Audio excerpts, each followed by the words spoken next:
Start करते हैं। तो मेन आइडिया हमारा ये था कि अब नेक्स्ट जो हमारे 2-3 लेक्चर हैं उसमें हम रिव्यू कर लें पूरे का पूरा कोर्स एक तरह से, ठीक है। तो वो एक शॉर्ट कोर्स बन जाएगा अगर किसी ने करना हो मेरी तरह के बंदे के लिए।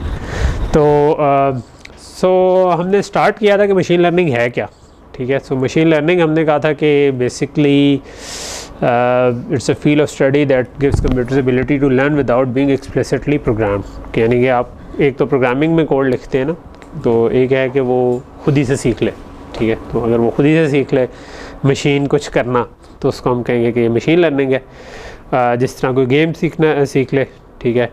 और इसमें एक और हमने डेफिनेशन देखी थी जो टॉम मिचेल ने दी थी कि computer program is set to learn from experience E with respect to some task T and some performance measure P if its performance on T as measured by P improves with experience E. So इसको अगर छोटा करके इसको ज़रा formalise कर दिया था कि अगर आप कोई एक्सपीरियंस देते जा रहे हैं जिसको हमने ई से डिनोट किया, तो आपका प्रोग्राम जो है वो किसी टास्क टी में ओवरऑल इम्प्रूव करे ओवर टाइम, ठीक है, एक्सपीरियंस के साथ। तो इसका मतलब वो लर्न कर रहा है, ठीक है। और इसके हमने बहुत सारी एग्जांपल्स देखी जो कि हम अभी आज दोबारा देखेंगे, ठीक है।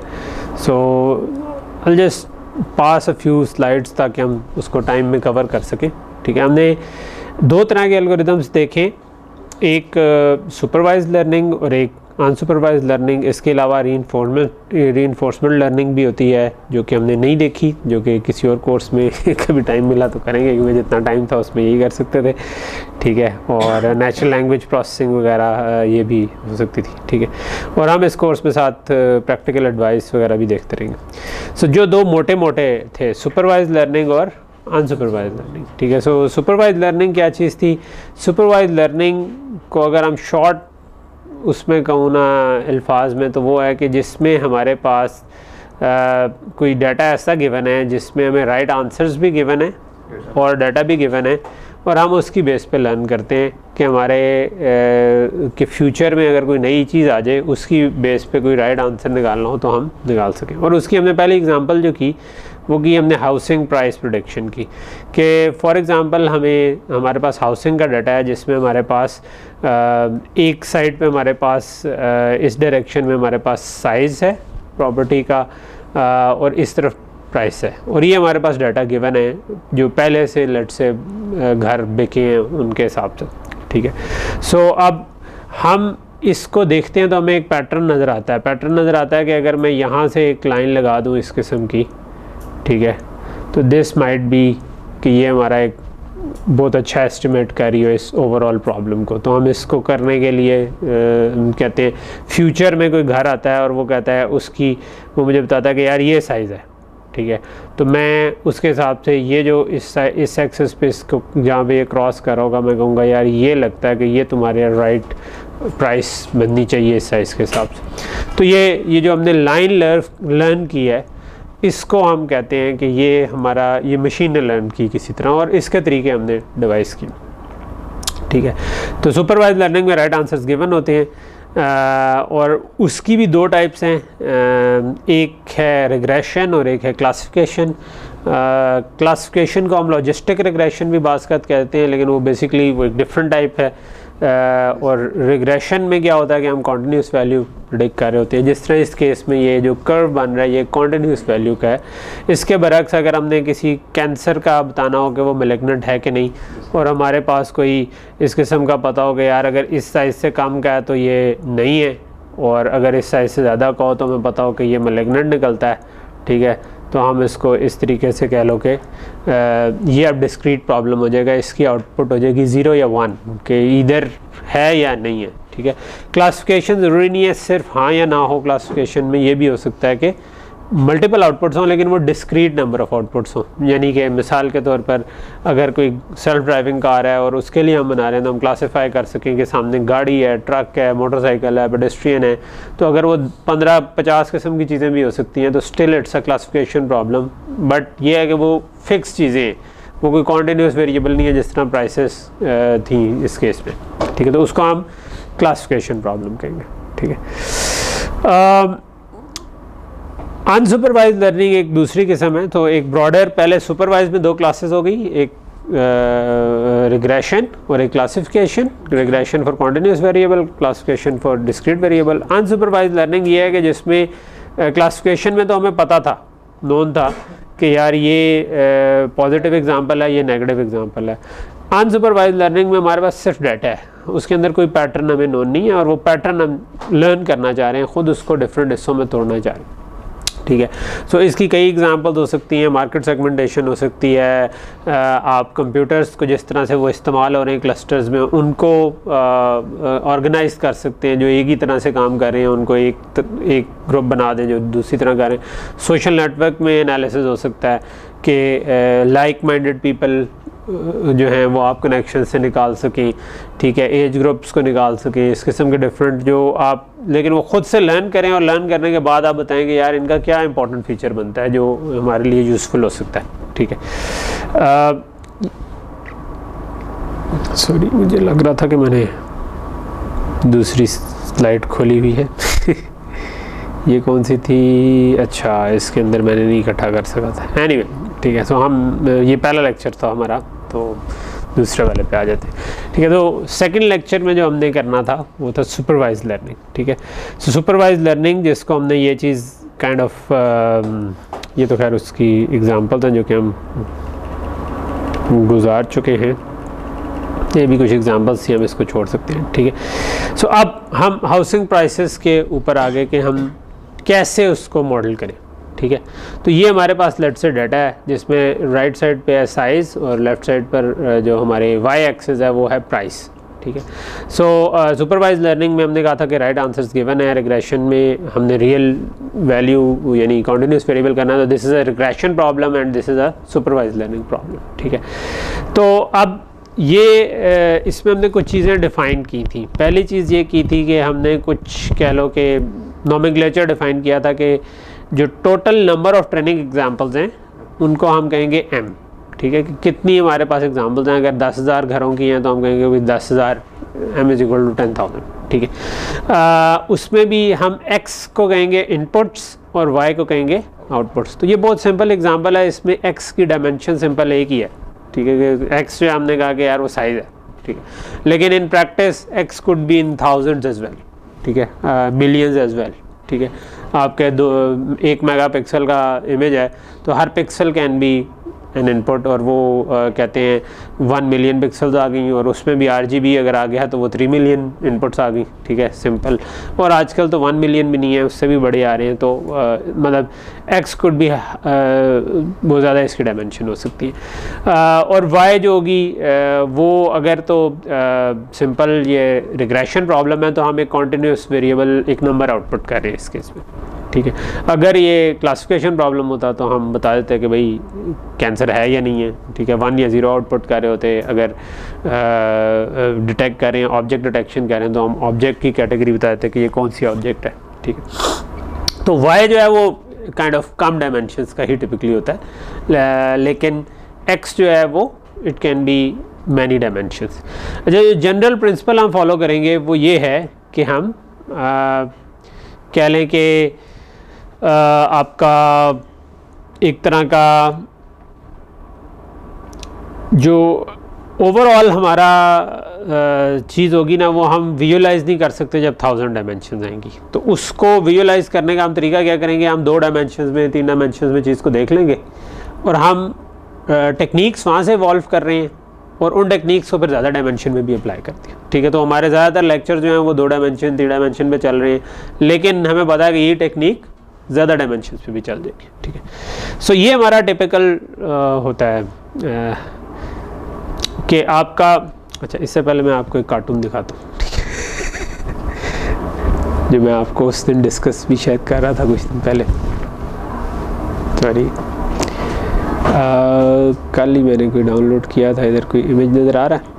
हाँ, सो उस पर आने से पहले हम इसको देख लेते हैं, ठीक है, मे भी बड़ा होता है, ठीक है। सो ये कह रहा है कि जी ये तुम्हारा मशीन लर्निंग सिस्टम पूछ रहा है। वो कहते हैं हाँ, तो कहता है क्या करते हो तुम? कहता है you pour the data into the big pile of linear algebra and then collect the answers on the other side.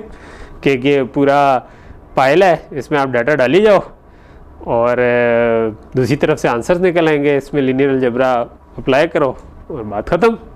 तो कहता है what if the answers are wrong, just stir the pile until you start it starts looking right, कि उसको हिलाते रहो, थोड़ी देर में कोई ना कोई आउटपुट सही आना शुरू हो जाए। So this is a joke but not far from reality. जो इन प्रैक्टिस होता ये है कि हम बहुत सारी थ्योरी पढ़ेंगे और इस कोर्स का मकसद यही था कि हम उसको समझ सकें, लेकिन उसके बाद प्रैक्टिकली हम करते गए हैं। हम एक पाइल ऑफ लीनियर अलजेब्रा को, जो कि कन्वोल्यूशनल नेटवर्क भी हो सकता है, नॉर्मल न्यूरल नेटवर्क भी हो सकता है, उसको आप अपना डाटा देते हैं और आप उसको कहते हैं कि ये तेरा ट्रेनिंग सेट हो जाए शुरू। आगे वो खुद ही लर्न करता रहता है, काफ़ी देर बाद वो आपको बता देता है कि इस इतने % मैं ठीक बता सकता हूँ आपके टेस्ट सेट पे रिजल्ट्स। तो आप कहते हैं चलो जी अगर मेरा काम पूरा हो गया, ठीक है। तो अब वो वाला काम हम करेंगे कैसे, ठीक है। सो वो वाला काम हम ऐसे करेंगे, ठीक है। कि टिपिकली हमारे पास वो पाइल ऑफ डाटा जो है ना वो ट्रेनिंग सेट है, और वो हम किसी कहते हैं उसको किसी लर्निंग एल्गोरिथम को देंगे जो हमने कहा है कि वो लीनियर अलजेब्रा है, और उसकी बेस पे ना वो एक हाइपोथेसिस निकालेगा। एच जो है ये हाइपोथेसिस है, बताएगा कि यार ये आपकी इनपुट के आप ऊपर ये फंक्शन अप्लाई करें तो आउटपुट आ जाएगी, ठीक है। तो हाइपोथेसिस इज़ अ फंक्शन जो कि ये लर्न करेगा कि भाई ये फंक्शन है, ये अप्लाई करें तो ये आउटपुट आ जाएगी, ठीक है। For example in are case, जो सिंपलर केस है जिसमें लेफ्ट साइड पे साइज ऑफ द हाउस है, राइट साइड पे एस्टिमेटेड प्राइस है, but this is not just for this. आप लेफ्ट साइड पे ना इस साइज ऑफ हाउस को किसी भी और चीज़ से रिप्लेस कर सकते हैं। आप कहो कि भाई ये लेफ़्ट साइड पे इमेज है, राइट साइड पे मुझे बताओ कि उसके अंदर कोई टेक्स्ट क्या लिखा हुआ है, ठीक है। ये भी हो सकता है कि लेफ़्ट साइड पे इमेज हो, आप बताओ इसके अंदर बंदा है कि नहीं है, या कोई जानवर है कि नहीं है, ये क्या क्या चीज़ें हैं, ठीक है। तो ये इन दी एंड ये एच जो है it can be very complex, it can be very simple, लेकिन एंड पे ओवरऑल जो स्ट्रक्चर है ना वो यही है कि ट्रेनिंग सेट है, लर्निंग एल्गोरिथम है, और उसकी बेस पे लर्निंग एल्गोरिथम हमें हाइपोथेसिस निकाल देते हैं। सो हम स्टार्ट हुए थे बिल्कुल सिंपल वाले तरीके से, ठीक है, जिसको हमने linear regression with one variable कहा था, जिसको हम यूनिवेरिएट लीनियर रिग्रेशन भी कहते हैं। उसमें हमने कहा था लीनियर काइंड ऑफ लाइन को हम कह रहे होते हैं कि ठीक है, अगर हम इसको एक लाइन से मॉडल करने की कोशिश करें, ठीक है, एक वेरिएबल होगा तो वो बिल्कुल ही सीधी सी लाइन बनेगी, ज़्यादा वेरिएबल होंगे तो वो ज़्यादा डायमेंशंस के ऊपर लाइन बन जाएगी, ठीक है। तो वो हम कैसे निकालें, ठीक है, उसके लिए हमने सबसे पहला चीज़ की थी कॉस्ट फंक्शन, ठीक है। हमने कहा था कि यार हमें किसी तरीके कोई तरीका पता होना चाहिए कि इस वक्त ये कितना अच्छा एस्टिमेट कर रहा है। अगर तो ये बुरा एस्टिमेट कर रहा है तो हम ढेर को हिलाएंगे तो थोड़ा सा अच्छा एस्टिमेट, तो हम उसको हिलाएं कैसे, किस तरह ऐसे हिलाएंगे वो ठीक तरफ पहुँचना शुरू करें, ठीक है। सो फॉर एग्ज़ाम्पल अगर हमारे पास एक ही वेरिएबल था, इनपुट x थी, ठीक है, वो था साइज़ और राइट साइड पे हमारे प्राइस थी, ठीक है। तो हमने कहा कि यार लेट्स से कि हम थीटा 0 प्लस थीटा 1x से इसको रिप्रेजेंट कर देते हैं, and theta 0 plus theta 1x हमें पता है कि ये इक्वेशन ऑफ लाइन बनती है, ठीक है। तो इन 2D, ठीक है, जिसमें एक डायमेंशन थीटा 0 हो जाएगा, एक डायमेंशन थीटा 1 हो जाएगी, ठीक है। तो ये जो थीटाज है ना, ये बाज नई आप अगर टेक्स्ट पढ़ेंगे ना उनमें W इनको का होता है टिपिकली, ठीक है। तो W0 प्लस W1x का होगा, लेकिन but it shouldn't confuse you, ठीक है, जहाँ पे थीटा के बजाय W आ गया तो सही है, ठीक है। तो इनको हम कहते हैं पैरामीटर्स। और अगर ये में तो असल में जो है ना, जब हमने लर्निंग कर ली, ठीक है, तो हमारे पास बेसिकली ये चीज़ हमने लर्न कर ली, ठीक है, ये हमने असूली तौर पर लर्न करना था, ठीक है। तो जब ये लर्न कर ली तो इसका मतलब है कि मुझे अगर किसी ने x इनपुट दी, ठीक है, सॉरी ये मेरा इसकी पोजीशन उतनी अच्छी नहीं है, ठीक है, ये x इनपुट दी तो ये मैं अंदाज़ा लगाऊंगा कि प्राइस क्या होनी चाहिए। सो ये मेरा y का अंदाज़ा है, तो h ऑफ x जो है ये मेरा बेसिकली y का अंदाज़ा है, और ये h of x overall function है जो कि मुझे y का अंदाज़ा देता है, ठीक है। So that's the way we do it, ठीक है, ओके। सो सर इसमें थीटा ये जो ग्रेटर होता है ज़्यादा उससे ये उसका वाई इफेक्ट पड़े,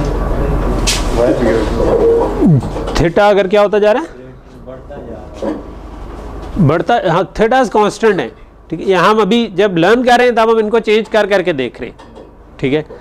तो थीटा अगर मैं चेंज करूँगा तो क्या होगा, ठीक है, ये मैंने अभी स्किप कर दिया, लेकिन अगर मैं ये रखूं पहली एग्जांपल के थीटा मैंने 0 1.5 रखा है, तो ये इसका मतलब है कि ये ओवरऑल थीटा 1 जो है वो 0 है, ठीक है। तो इसका मतलब है x जब इससे मल्टीप्लाई होगा तो 0 हो जाएगा, इसका मतलब है ये हमेशा 1.5 रहेगा, ठीक है। तो ये आपकी ये वाली स्ट्रेट लाइन बन जाएगी, राइट, ठीक है। ये इतनी स्ट्रेट नज़र नहीं आ रही but it's intended to be straight, ठीक है। दूसरे केस में हमने कहा कि अगर थीटा 0 0 हो, थीटा 1.5 हो, तो ये 0.5x हो जाएगा, ठीक है। तो इसका मतलब है कि अगर मैं इधर से x1 लूँगा तो ये 0.5 हो जाएगा, अगर मैं x2 लूँगा तो ये 1 हो जाएगा, अगर मैं x3 लूँगा तो ये 1.5 हो जाएगा, राइट।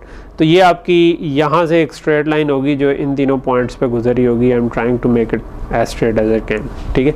तो एंड सो ऑन, ठीक है। अगर मैं थीटा 0 को 1 ले लूँगा और इसको 0.5 लूँगा तो यही वाली लाइन जो है ना ये 1 पे चली जाएगी, ठीक है, क्योंकि इस पूरे में 1 ऐड हो जाएगा, ठीक है। और ये हमने थोड़ा सा देखा था कि बेसिकली अगर मैं इस 2 डायमेंशन में देखूँ तो this is called y intercept, ठीक है, और दिस इज़ कॉल्ड स्लोप, ठीक है। ये बताता है कि कितनी टेढ़ापन कितना है थीटा 1, और ये बताता है वो, लेकिन वो आपको ना भी समझ आए you can always do it intuitively, ठीक है। तो बेसिकली आप इस जगह पे कोई लाइन फिट करना चाह रहे हैं तो ऑब्वियसली जो भी बेस्ट लाइन बनेगी, तो हम कह रहे हैं कि एक हमें वाई इंटरसेप्ट फिट करना है कि यहाँ पे किस जगह पे टच हो रहा है, और एक हमें स्लोप निकालनी है किस जगह पे कितना टेढ़ा है, ठीक है। लेकिन ये 2 डायमेंशन के लिए, अगर ज़्यादा डायमेंशन के लिए है तो ये आपको हर डायमेंशन के हिसाब से करना होगा, लेकिन हम इसलिए I don't want to go too deep into it because ये 2 डायमेंशन का केस हमें समझाने के लिए। सो अब हम इसको करेंगे क्या, ठीक है। सो हमने इसके लिए कॉस्ट फंक्शन अभी हमने पीछे गुजारा तो नहीं है ना, कॉस्ट फंक्शन आगे आ गया, ठीक है। तो कॉस्ट फंक्शन क्या चीज़ है, ठीक है। हमने कहा कि यार हम ये कैलकुलेट करें कि जो अभी हमने लाइन रखी हुई है उसमें वो कितनी गड़बड़ पैदा कर रही है, ठीक है। तो उसके लिए हमने एक सिंपल सा तरीका किया कि हमने ये बता दिया कि यार ये जो है ना, जो मैंने आउटपुट निकाली है इस फंक्शन ने, उसको आप y से सब्ट्रैक्ट कर लो, ठीक है। तो सब्ट्रैक्ट करेंगे तो आपको पता चल गया कि वो उससे कितना दूर है, ठीक है, डिफरेंस आ गया, ठीक है। जो आपने प्राइस प्रेडिक्ट की थी वो थी 1000 और असल में आती थी 2000, तो इसका मतलब $1000 का फ़र्क है, ठीक है। और ये आपने क्या किया, आपने तमाम की तमाम एग्जांपल्स के ऊपर इसको रन किया, ठीक है। आपने उन सब को ऐड कर दिया, ठीक है। अगर सिंपल ऐड करते तो मसला क्या था कि अगर कहीं पे पॉजिटिव आ रहा होता, कहीं पे नेगेटिव आ रहा होता, वो तो एक दूसरे से कैंसिल आउट हो जाते, लेकिन असल में तो हमें पॉजिटिव से भी मसला है, नेगेटिव से भी मसला है, असल में तो हम चाहते हैं एग्जैक्ट वो सेम हो। तो हमने इसलिए इसका स्क्वायर कर लिया, ठीक है। स्क्वायर करने से क्या होगा, पॉजिटिव भी पॉजिटिव रहेगा, नेगेटिव जो है वो भी पॉजिटिव बन जाएगा। तो हमने इन सब को कर लिया सम, और उसके बाद हमने इसको 1/m से डिवाइड कर लिया, यानी कि एक तरह से एवरेज ले ली। 2m हमने इसलिए किया हुआ है क्योंकि ये हमें बाद में थोड़ा सा डेरिवेटिव से में ये 2 बार कॉमन आता था, इस वजह से हमने ये किया था, ठीक है, कैंसिल आउट हो जाता था। तो ये बेसिकली इधर कोई भी कांस्टेंट आ जाए वो हम जो आगे एल्गोरिथम पढ़ेंगे उससे कोई फ़र्क नहीं पड़ता, बिकॉज ओवरऑल हम ये देखते हैं कि हमने इस फंक्शन को मिनिमाइज़ करना है, ठीक है। तो ये फंक्शन किस चीज़ का फंक्शन है, ये फंक्शन है आपकी आउटपुट एंड जो आपका हाइपोथेसिस था उसका, कि हाइपोथेसिस और आउटपुट में कितना डिफरेंस आ रहा है वो हम निकालना चाह रहे हैं, ठीक है। और हम क्या करना चाह रहे हैं, हम इसको मिनिमाइज़ करना चाह रहे हैं, ठीक है। मिनिमाइज़ करना चाह रहे हैं कि कौन सा ऐसा थीटाज होंगे जिसके लिए मिनिमाइज़ होगा। इसकी हमने एग्जांपल की थी जिसमें हमने थीटा 0 को 0 अज्यूम करके काइंड ऑफ इस पे फिट करने की कोशिश की थी, और हमने क्या किया था कि यार ये वाली लाइन जो है ना ये बेस्ट फिट करती है, इसकी थोड़ी सी अगर लाइन इसके बजाय क्या लो कि इधर हो जाती, राइट, तो हर ये हमारे पास डिस्टेंस आना शुरू हो जाते ना, ये मैं सब्ट्रैक्ट करता तो ये इन तीनों का यहाँ से यहाँ तक का जो डिफरेंस आता इसका स्क्वायर लेता, फिर इस वाले का स्क्वायर लेता, फिर इस वाले का स्क्वायर लेता है, सम करता, तो हमारी कॉस्ट काफ़ी आ रही होनी थी। उसके बजाय जब ये वाली लाइन आई जो सेंटर से पास कर रही है तो हमारा ये उसके ऊपर इसका मतलब है कि वो बेस्ट फिट है, ठीक है। अच्छा, सो बेसिकली जब हम फिट करने पे आते हैं, ठीक है, तो हम जिस तरह अब ये एक एच ऑफ थीटा गिवन है, ठीक है, और ये लाइन है, हमें नज़र आ रहा है अभी कि ये फिट नहीं हो रही, लेकिन अगर हम प्रैक्टिकली यही काम करेंगे तो हमें नज़र नहीं आ रहा होगा बिकॉज वहाँ पे डायमेंशंस ज़्यादा होंगी, ठीक है। तो हम उसको कैलकुलेट करके निकालते हैं कि वो क्या है। कॉस्ट को अगर हम प्लॉट करें ना लीनियर रिग्रेशन के केस में, तो it's always a convex shape. इसको हम कहते हैं कन्वेक्स शेप के जिसमें एक ही मिनिमा होता है, ठीक है, जिसमें कोई ज़्यादा बम्प्स नहीं है, जो कि बिल्कुल स्मूथ सी है, और इसके नीचे हमें इस पॉइंट पे एक मिनिमा मिल रहा है, ठीक है। सो अगर मैं अच्छा ये कॉस्ट, ये जो हमने प्लॉट किया हुआ है ये क्या है, ये प्लॉट अगर किया हुआ है इसमें हम एक्स वाई की बात नहीं कर रहे, ठीक है, हम कह रहे हैं कि हमारे पास एक एक्सेस पे है थीटा 0 और एक एक्सेस पे है थीटा 1, यानी एच ऑफ थीटा है, और इसके हिसाब से जो y का और एच ऑफ थीटा का जो डिफरेंस आता था और उसका स्क्वायर करके एवरेज ली हुई थी, ये हमने उसको प्लॉट किया हुआ है सिर्फ, ठीक है, इस एक्सेस पे ये है। तो हम कह रहे हैं कि there is the value of theta 0 and theta 1, जिससे वो एरर मिनिमाइज हो जाता है। किसी तरह अगर हम वो वाली वैल्यू निकाल देंगे ना, तो वो वैल्यू निकालने का मतलब ये होगा कि हमने ये वाली लाइन फाइंड कर लिया जो कि हम इस जगह पे दिखा रहे थे, राइट, किधर गई यार, ये वाली लाइन जो थी, ठीक है, ये जो ब्लैक लाइन है ना, दिस इज़ आवर लाइन जो कि हमने इसका अंदर फाइंड आउट कर लिया, ठीक है, बिकॉज इधर हमें नज़र आ रहा है प्रैक्टिकली कि इधर एरर मिनिमम आता है, ठीक है, ओके। सो ये हम कैसे फाइंड आउट करेंगे, उसके लिए हमने कहा कि यार किसी तरह हम उसके लिए हमने बेसिकली एक एल्गोरिथम पढ़ा था जिसको हमने कहा था ग्रेडियंट डिसेंट, ठीक है। तो ग्रेडियंट डिसेंट क्या था कि आप बेसिकली किसी भी पॉइंट से रैंडमली स्टार्ट हो जाते हैं, हम कहते हैं कि थीटा की शुरू में जो मर्जी वैल्यू रख लो, मगर वहाँ से हम ना उतराई की तरफ नीचे जाना शुरू कर देंगे, ठीक है, और जाते जाएंगे आहिस्ता आहिस्ता आहिस्ता, एक पॉइंट आएगा जब हम उस जगह पे पहुँच जाएंगे जो मिनिमा है, ठीक है। एज लॉन्ग एज कि हमने वो अपना स्टेप साइज छोटा रखा हो, तो हम आहिस्ता आहिस्ता सूनर लेटर पहुँच जाएंगे, ठीक है। तो ये हम काइंड ऑफ उसी को दिखाने की कोशिश कर रहे हैं इस स्लाइड पे, लेकिन इसको हम आगे एक्सप्लेन किया था कि अगर मैं ये वाला पॉइंट लूँ तो ये these are called contour plots, ठीक है। तो ये कंटूर प्लॉट्स क्या हैं कि अगर मैं इसी कर्व को ऊपर से देखना शुरू करूँ और जहाँ पर हाइट सेम है ना, उधर उन सारे पॉइंट्स को प्लॉट कर दूँ, ठीक है, एक कलर में, फिर जो कोई और हाइट सेम है उसको किसी डिफरेंट कलर में प्लॉट कर दूं, और कोई और हाइट है उसको ज़्यादा डिफरेंट कलर में कर दूं, तो ये मेरे पास हाइट में इस किस्म के हमारे अमूमन होते हैं एलिवेशन मैप्स। अगर आप दुनिया का एलिवेशन मैप देखेंगे ना, वहाँ पर भी इस किस्म के बने होंगे, जिसमें जहाँ पे कोई चोटी आती है ना, उसके अराउंड एक सेम हाइट वाले सारे पॉइंट बताए होंगे, और टॉप जहाँ पे पीक आएगी ना, वहाँ पे एक पॉइंट बन जाएगा, ठीक है, वहाँ पे सारे कन्वर्ज हो रहे होंगे। इसी तरह कोई अगर खाई आती है तो उसमें भी यही होगा कि जो बिल्कुल बॉटम वाला पॉइंट आएगा तो वहाँ पर वो कन्वर्ज हो रहे होंगे। तो आप ऐसे को 2D में देख सकते हैं कि यार किस जगह पे कितनी हाइट आ रही है, और एक तरह से उसको हम हीट मैप कहते हैं कि, या कलर से कोड कर लेते हैं कि कितनी हाइट है, ठीक है। इस केस में हमने कलर से कोड कर लिया कि एरर कितना आ रहा है, ठीक है। तो जो हमारे बाहर वाले कलर है ना, जो ये डार्क ब्लू कलर है, इसका अंदर इधर एरर कम होता जा रहा है, ठीक है, मे बी आपका इवेंचुअली ब्लैक हो जाएगा इस पॉइंट पे, ठीक है। तो और आप डिफरेंट कलर करें, और आप इसी तरह ये भी कर सकते हैं, कोई और कलर कम्बिनेशन भी कर सकते हैं। कई दफ़ा लोग रेड एंड ब्लू कर रहे होते हैं कि red for higher cost and blue for lower cost, और उसके डिफरेंट शेड्स। तो अगर मैं लाइन चेंज करूँगा तो मैं डिफरेंट पॉइंट्स पे पहुँचना शुरू हो जाऊँगा इसके, ठीक है। तो ये इस स्लाइड के शो करने का मकसद ये है कि ये 3D बार बार ड्रॉ करना मुश्किल होता है, और क्योंकि हम देख भी इसको स्क्रीन पर होते हैं जो 2D प्लेन है, तो उसके बजाय हम 2D में अगर टॉप से देख लेना तो हमें ये कंटूर प्लॉट से एक अच्छी इंट्यूशन दे देते हैं कि चीज़ कैसे जा रही है, ठीक है। तो ये अब डिफरेंट लाइंस फिट करके हमने देखी है। तो ये लाइंस क्या बता रही हैं, ये जो इधर राइट साइड पे आपके छोटा सा क्रॉस लगा हुआ है ना ये, ठीक है, दिस इज़ टेलिंग यू कि यार थीटा 0 इतना लो एंड थीटा 1 इतना लो। अगर थीटा 0 इतना और थीटा 1 इतना लोगे तो ये जो अभी ब्लू लाइन दूसरी तरफ लगी हुई है ये बन जाएगी, ठीक है। अब अगर इसको मैंने थोड़ा सा मूव किया तो अब ये दूसरी वाली ब्लू लाइन बन जाएगी, और थोड़ा सा और मूव किया तो एक और बन जाएगी, और एक और बन जाएगी, और हम देख रहे हैं कि ये आहिस्ता आहिस्ता कन्वर्ज करती जा रही है, और जब ये सही जगह पे कन्वर्ज करेगी तो ये मिनिमा निकाल देगी, ठीक है। तो इसका जो एल्गोरिथम हमने पढ़ा था वो हमने पढ़ा था ग्रेडियंट डिसेंट, ठीक है। सो ग्रेडियंट डिसेंट ये था कि किसी भी वैल्यू से स्टार्ट हो जाओ और उसके बाद आप उसको चेंज करते जाओ टूवर्ड्स डाउनवर्ड स्लोप, और वो थोड़ी देर में कहीं ना कहीं पे पहुंच जाएगी। तो this is the outline of the algorithm, ठीक है।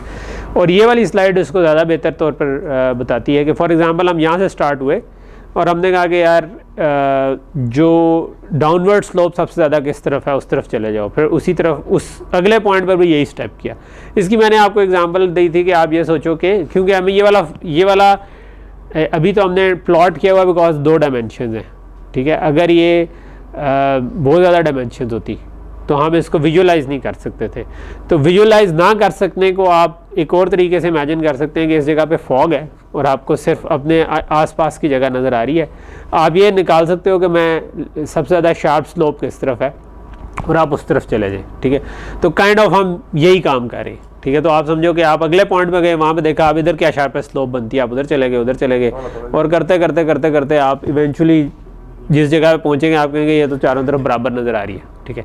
तो यहाँ चारों तरफ एक ही तरह का नज़र आ रहा है, इसका मतलब है कि हम मिनिमा पे पहुँच गए, ठीक है। इसका एक और साइड इफ़ेक्ट ये होता है कि अगर कोई बंदा थोड़ा सा साइड पे शुरू हुआ था तो हो सकता है कि वो अपनी स्लोप की तरफ जाए तो वो थोड़ी देर में किसी और मिनिमा पे पहुँच जाए, ठीक है।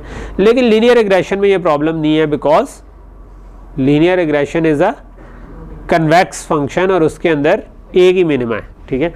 तो इस किस्म के भी आते हैं, जिस तरह न्यूरल नेटवर्क वगैरह में इस किस्म के भी होते हैं। प्रैक्टिकली उनमें भी ज़्यादा फ़र्क नहीं पड़ता, लेकिन ऑब्वियसली उसमें एक नेटवर्क दूसरे नेटवर्क से ज़्यादा बेहतर परफॉर्म कर सकता है, ठीक है। सो बेसिक जो आइडिया है वो ये है कि रिपीट अंटिल कन्वर्जेंस, आप थीटास को चेंज करते रहें, और थीटास को चेंज कैसे करें, आप alpha into partial derivative of ये ले लें, ठीक है। तो ये जो पार्शियल डेरिवेटिव है ना, ये this is called actually gradient, ठीक है। और ये जो अल्फ़ा है this is your learning rate या स्टेप साइज़, कि आप किस रेट पे लर्न करें, ठीक है। तो आप स्टेप साइज़ इतना इतना लेते लेते आप पहुंच जाते हैं, ठीक है।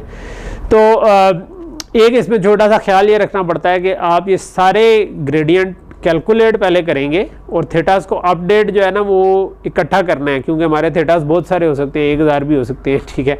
तो उन 1000 को अगर करना है तो ये नहीं कि पहले थीटा 0 को अपडेट कर दिया और फिर अगला दूसरे का कैलकुलेट उसके बाद किया। जब कैलकुलेशन है वो प्रीवियस वैल्यूज़ ऑफ थीटास पे होनी चाहिए और अपडेशन जो है वो न्यू वैल्यूज़ पे होनी चाहिए। तो ये नीचे जो टेम्प वाला लिखा हुआ है, ये लिखा हुआ है कि आप पहले थीटा 0 को अपडेट करके टेम्प में रख दें, थीटा 0 में ही ना लिखवा दें, ताकि आप कैलकुलेट कर सकें थीटा 1 वाली अपडेट भी। तो सारी की सारी अपडेट्स पहले कैलकुलेट कर लें एक स्टेप में और फिर आप उनको अप्लाई कर दें, ठीक है। सो ये इनकरेक्ट इम्प्लीमेंटेशन उसी की गिवन है, ठीक है। सो ग्रेडियंट डिसेंट की इंट्यूशन तो हमने काइंड ऑफ कवर वैसे कर ही ली है कि क्या है। तो बेसिकली 2-3 हमने चीज़ें जो थी और पढ़ी थी कि अगर अल्फ़ा बहुत छोटा हो या बहुत बड़ा हो तो क्या होगा, ठीक है। अगर बहुत छोटा हो तो बेसिकली अगर आप इस जगह पे जाना चाह रहे हैं तो आप बहुत ही आहिस्ता आहिस्ता आगे बढ़ेंगे, राइट। सो आपको बहुत ज़्यादा टाइम लग जाएगा कन्वर्ज करते करते, ठीक है।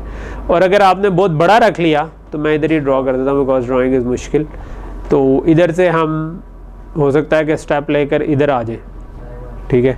और ये बताया कि यार इस तरफ जाना है तो इधर भी आप बड़ा सा स्टेप लें तो उल्टा आप उधर थोड़ा ज़्यादा स्टेप पे पहुंच जाएं, फिर इधर से आप उधर चले जाएं। तो ये it can diverge as well, अगर अल्फ़ा ज़्यादा हो तो ओवर शूट कर सकता है, ठीक है।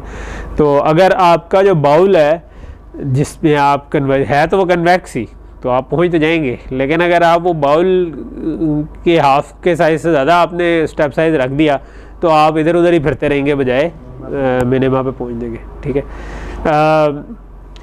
दूसरा इसमें ये मसला है कि ये लोकल ऑप्टिमा निकालता है, क्योंकि हमने अगर कन्वेक्स हो फिर तो एक ही ऑप्टिमा मिनिमा होता है, लेकिन अगर एक से ज़्यादा मिनिमा हो तो वो हमने पहले भी देख लिया कि वो डिफरेंट जगहों पे कन्वर्ज हो सकता है डिपेंडिंग ऑन कि आप कहाँ से स्टार्ट हुए थे, ठीक है।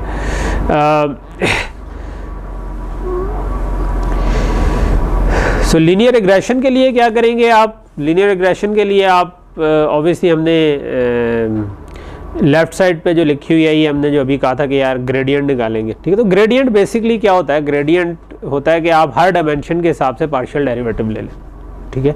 तो इसको ग्रेडियंट कहते हैं। तो अगर एक चीज़ की 2 डायमेंशन है तो आप दोनों के थीटा 0 के हिसाब से भी पार्शियल डेरिवेटिव लेते हैं, थीटा 1 के हिसाब से। तो ये एक तरह से, क्योंकि 2 डायमेंशन बन गई तो हम बात कर जैसे कहते हैं कि वो डेरिवेटिव्स का वेक्टर है, ठीक है। लेकिन basically it's a fancy term to say कि आपने बस हर डायमेंशन के हिसाब से पार्शियल डेरिवेटिव ले लिया। और पार्शियल डेरिवेटिव हम सबको पता है कि क्या होता है। पार्शियल डेरिवेटिव ये होता है कि आप अगर थीटा 0 के हिसाब से ले रहे हैं तो आप थीटा 1 को कांस्टेंट अज्यूम कर लेते हैं, और जब थीटा 1 के हिसाब से ले रहे हैं तो थीटा 0। सो पार्शियल डेरिवेटिव जो है वो ऑर्डिनरी डेरिवेटिव से थोड़ा सा आसान होता है।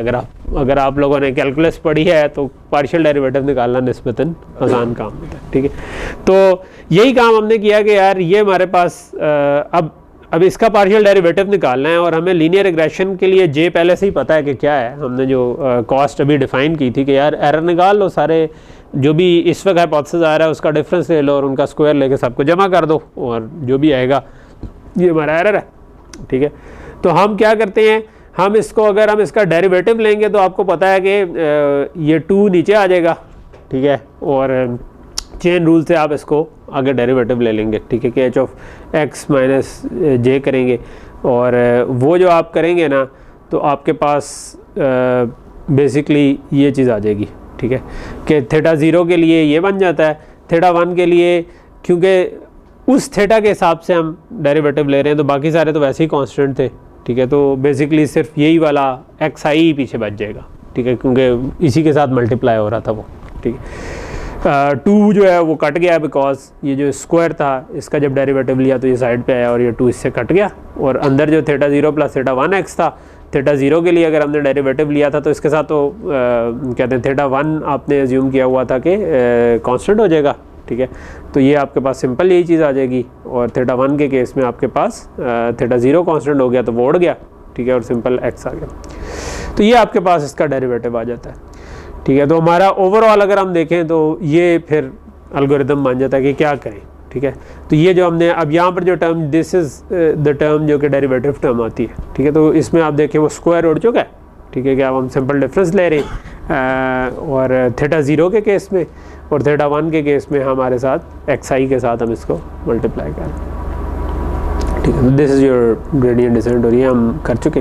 अगर हम इसको प्रैक्टिकली अप्लाई करें विद अ स्मॉल अल्फ़ा तो आप क्या करेंगे कि we started with some random thetas, और कोई रैंडम सी लाइन थी जिस पे बहुत ज़्यादा एरर आ रहा था, और आप थोड़ा सा स्लोप की तरफ गए तो आप थोड़ा सा नीचे गए, और फिर आगे बढ़ते गए तो आपके पास इवेंचुअली एक लाइन आ गई जो कि वो वाली लाइन आ गई जो कि हम असल में निकालना चाह रहे थे, ठीक है। तो अगर हम इस प्लॉट को देखकर खुद ही वो लाइन निकाल लेते तो वो मशीन लर्निंग ना होती, वो तो हमारी लर्निंग होती कि हमने देख लिया कि है, ठीक है। लेकिन अब अगर हमने ग्रेडियंट डिसेंट से निकाल ली तो ये हो गई मशीन लर्निंग, कि मशीन ने खुद सीख लिया वो, ठीक है। इसको ये जो हम अभी पढ़े थे इसमें क्योंकि हमने सारी ट्रेनिंग एग्जांपल्स यूज़ की थी, तो जिसमें सारी ट्रेनिंग एग्जांपल यूज़ करें उसको हम कहते हैं बैच ग्रेडियंट डिसेंट, ठीक है। अगर बाज़ का हम ये भी करते हैं कि हम कम ट्रेनिंग एग्जांपल्स के ऊपर ट्रेन करते हैं, ठीक है। अगर हम सिंपल एक ट्रेनिंग एग्जांपल पर ट्रेन करें तो उसको कहते हैं स्टोकास्टिक ग्रेडियंट डिसेंट, और अगर हम एक कुछ छोटा सा चंक उठा लें एग्जांपल्स का और उन पर ट्रेन करें उसको हम कहते हैं मिनी बैच ग्रेडियंट डिसेंट, ठीक है। तो ये 2-3 किस्म के हमने ग्रेडियंट डिसेंट बाद में आगे पढ़ेंगे, ठीक है। मैं अभी रिव्यू में वो आ जाऊँगा, लेकिन जस्ट क्योंकि अब आपको वो टर्म्स उतनी से थोड़ी सी शनासाई है तो मैं बता देता हूँ, लेकिन वो अगर ये समझ नहीं भी आया तो I cover it later in the review, ठीक है। ओके, सो ये हमारा हो गया लेक्चर 2। स्लो हो गया है, पहला लेक्चर हमने तेज़ी से टपा दिया तो दूसरे ऐसा हो गया, ठीक है। हमने 8-9 तक पहुंचना है आज। ओके, सो ये तो खैर आपको किसी हद तक आता होगा कि मैट्रिसेस एंड वेक्टर्स का, ठीक है। तो आई जस्ट क्विकली जो मोटा मोटा आइडिया था कि मैट्रिक्स मल्टीप्लिकेशन एडिशन तो आपको आती है, मल्टीप्लिकेशन करते हुए पहले की कॉलम दूसरे के रोज़ के बराबर होनी चाहिए, और मल्टीप्लिकेशन का जो रिज़ल्ट निकलता है उसकी जो डायमेंशन होती है वो पहले के रोज़ दूसरे के कॉलम्स उसमें आ रहे होते हैं, ठीक है। I just quickly go through it कि कोई और चीज़ तो नहीं है। Matrix multiplication we all know. Matrix multiplication की एक प्रॉपर्टी ये है कि वो नॉन कम्यूटेटिव है, यानी a multiplied by B is not necessarily b multiplied by. कुछ केस में a बेस b से हो सकता है, और लेकिन जब उल्टा करें तो वो डायमेंशंस मैच ही नहीं करती होती, कुछ में रिजल्ट डिफरेंट आता है। लेकिन एसोसिएटिव होती है, यानी कि a को b से मल्टीप्लाई करके उसको c से करें, या b को c से कर लें और बाद में उसको a से कर लें, तो तरतीब वही रखें तो वो करते हैं। आइडेंटिटी मैट्रिक्स हमें पता है जिसमें डायगोनल में 1 आते हैं हमारे पास, ठीक है। और ये डिफरेंट डायमेंशंस की हो सकती हैं। आइडेंटिटी मैट्रिक्स हमेशा स्क्वायर मैट्रिक्स होती है, राइट। इन्वर्स निकालना जो है उसके कुछ ना कुछ आपने तरीके पढ़े हुए हैं, लेकिन टिपिकली हम किसी लीनियर अलजेब्रा की लाइब्रेरी से निकाल लेते हैं। सूडो इन्वर्स इसका एक फंक्शन है जो यूज़ करते हुए हम निकाल लेते हैं। तमाम मैट्रिसेस का इन्वर्स नहीं होता, कुछ जिसका ना हो उसको हम सिंगुलर या डिजेनरेट मैट्रिक्स कहते हैं, ठीक है। ट्रांसपोज हमें पता है कि आप उसको घुमा दें, ठीक है, रो कॉलम बना दें, कॉलम को रो बना दें, तो इतना कुछ हमें पता है। ये हमने जल्दी निकाल दिया, गुड। लेक्चर 4 जो था ये क्या था, प्रोग्रामिंग वाला था? नहीं यार, वो आगे कहीं पे था, ठीक है। पाइथन वाला जो है वो क्योंकि एक ऑलरेडी एक शॉर्ट कंसाइज वीडियो ही है, तो will not cover that in the review. वो जिसने देखनी है वो जाके वो जो पाइथन वाले 2 लेक्चर्स हैं वो अलग से देख ले, क्योंकि वो ऑलरेडी एक फास्ट पेस पे कवर हुए हैं, और वो आई थिंक हम इसमें कॉन्सेप्ट्स को ज़्यादा डील कर रहे होंगे, ठीक है। Okay, so now what we want is we want to have multiple features. तो हमने बिल्कुल सिंपल सा स्ट्रक्चर खड़ा कर लिया, हमें ग्रेडियंट डिसेंट भी समझ आ गया, हमें कॉस्ट फंक्शन भी समझ आ गया। तो मोटे मोटे जो चीज़ें समझ आई, total number of examples are called m, और x क्या होती हैं, इनपुट, y जो होती हैं वो आउटपुट हो गई, और जो हमने एक फंक्शन बनाना है जो कि उसको एस्टिमेट कर सके y को, उसको हम क्या कहते हैं, हाइपोथेसिस। और हाइपोथेसिस से जो और इसमें डिफरेंस जो आता है उसको हम क्या कहते हैं, कॉस्ट। या बॉस का आपको योर लेक्चर सुन रहे हो तो उसमें हो सकता है लॉस का हो, ठीक है। तो लॉस या कॉस्ट दोनों का एक ही मतलब है कि वो आपका उस लॉस को मिनिमाइज करने के लिए जो हमने एल्गोरिदम अभी देखा वो क्या था, ग्रेडियंट डिसेंट। तो ये मोटा मोटा हमें आइडिया समझ आ गया। सिर्फ अभी तक जो हमने कुछ वेरिएबल फिक्स रखे हुए थे वो ये रखे हुए थे कि हमने x को एक डायमेंशन का रखा था। तो x की जो डायमेंशन है उसको हम डिनोट करते हैं स्मॉल n से, ठीक है। तो नॉर्मली नंबर के लिए हम n यूज़ करते हैं, तो हमने पहले m क्यों यूज़ किया, उसकी वजह ये है कि x की डायमेंशन हमारे लिए ज़्यादा इंपॉर्टेंट थी। वो तो चेंज होती रहती है, नंबर ऑफ एग्जांपल्स तो चेंज होती थी, तो वो हमने m का हुआ है, लेकिन असल में हम x की जो डायमेंशन है उसको हम n कहेंगे। अच्छा, इनपुट जो होती है ना, वो इनपुट फीचर क्या है, फॉर एग्जांपल इस केस में ये साइज़ है, ठीक है, लेकिन हम मतलब सेम प्रॉब्लम के लिए बाज़ का ज़्यादा फीचर्स भी ले सकते हैं, बाज़ का हम कोई ट्रांसफॉर्मेशन भी अप्लाई कर सकते हैं। यानी इमेज है वो आपके पास 1 मिलियन डायमेंशन का है, तो आप कहते हैं जी मुझे मिलियन डायमेंशन नहीं इंटरेस्ट, ठीक है, मुझे अगर वो कहते हैं कम डायमेंशन में मिल जाए मैं फिर भी काम कर लूँगा, तो आप उसको स्केलिंग कर सकते हैं, ठीक है। तो इमेज को रीसाइज कर लें, तो वो आप कहें मैं 1000 बाय 1000 में ले आता हूँ, सॉरी 1000 बाय 1000 तो मिलियन ही होगा, लेट से मैं उसको 250 बाय 250 में ले आता हूँ, तो वो 4 गुना कम हो जाएगा, ठीक है। तो हम इधर जो फीचर्स कह रहे हैं वो जो भी आपने प्री प्रोसेसिंग की हुई है उसके बाद जो चीज़ इनपुट पे आ रही है अभी हम उसको कह रहे हैं, ठीक है।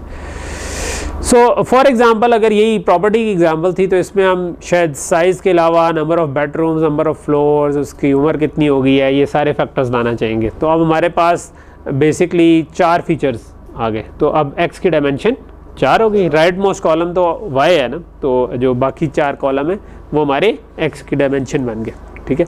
तो n is the number of features.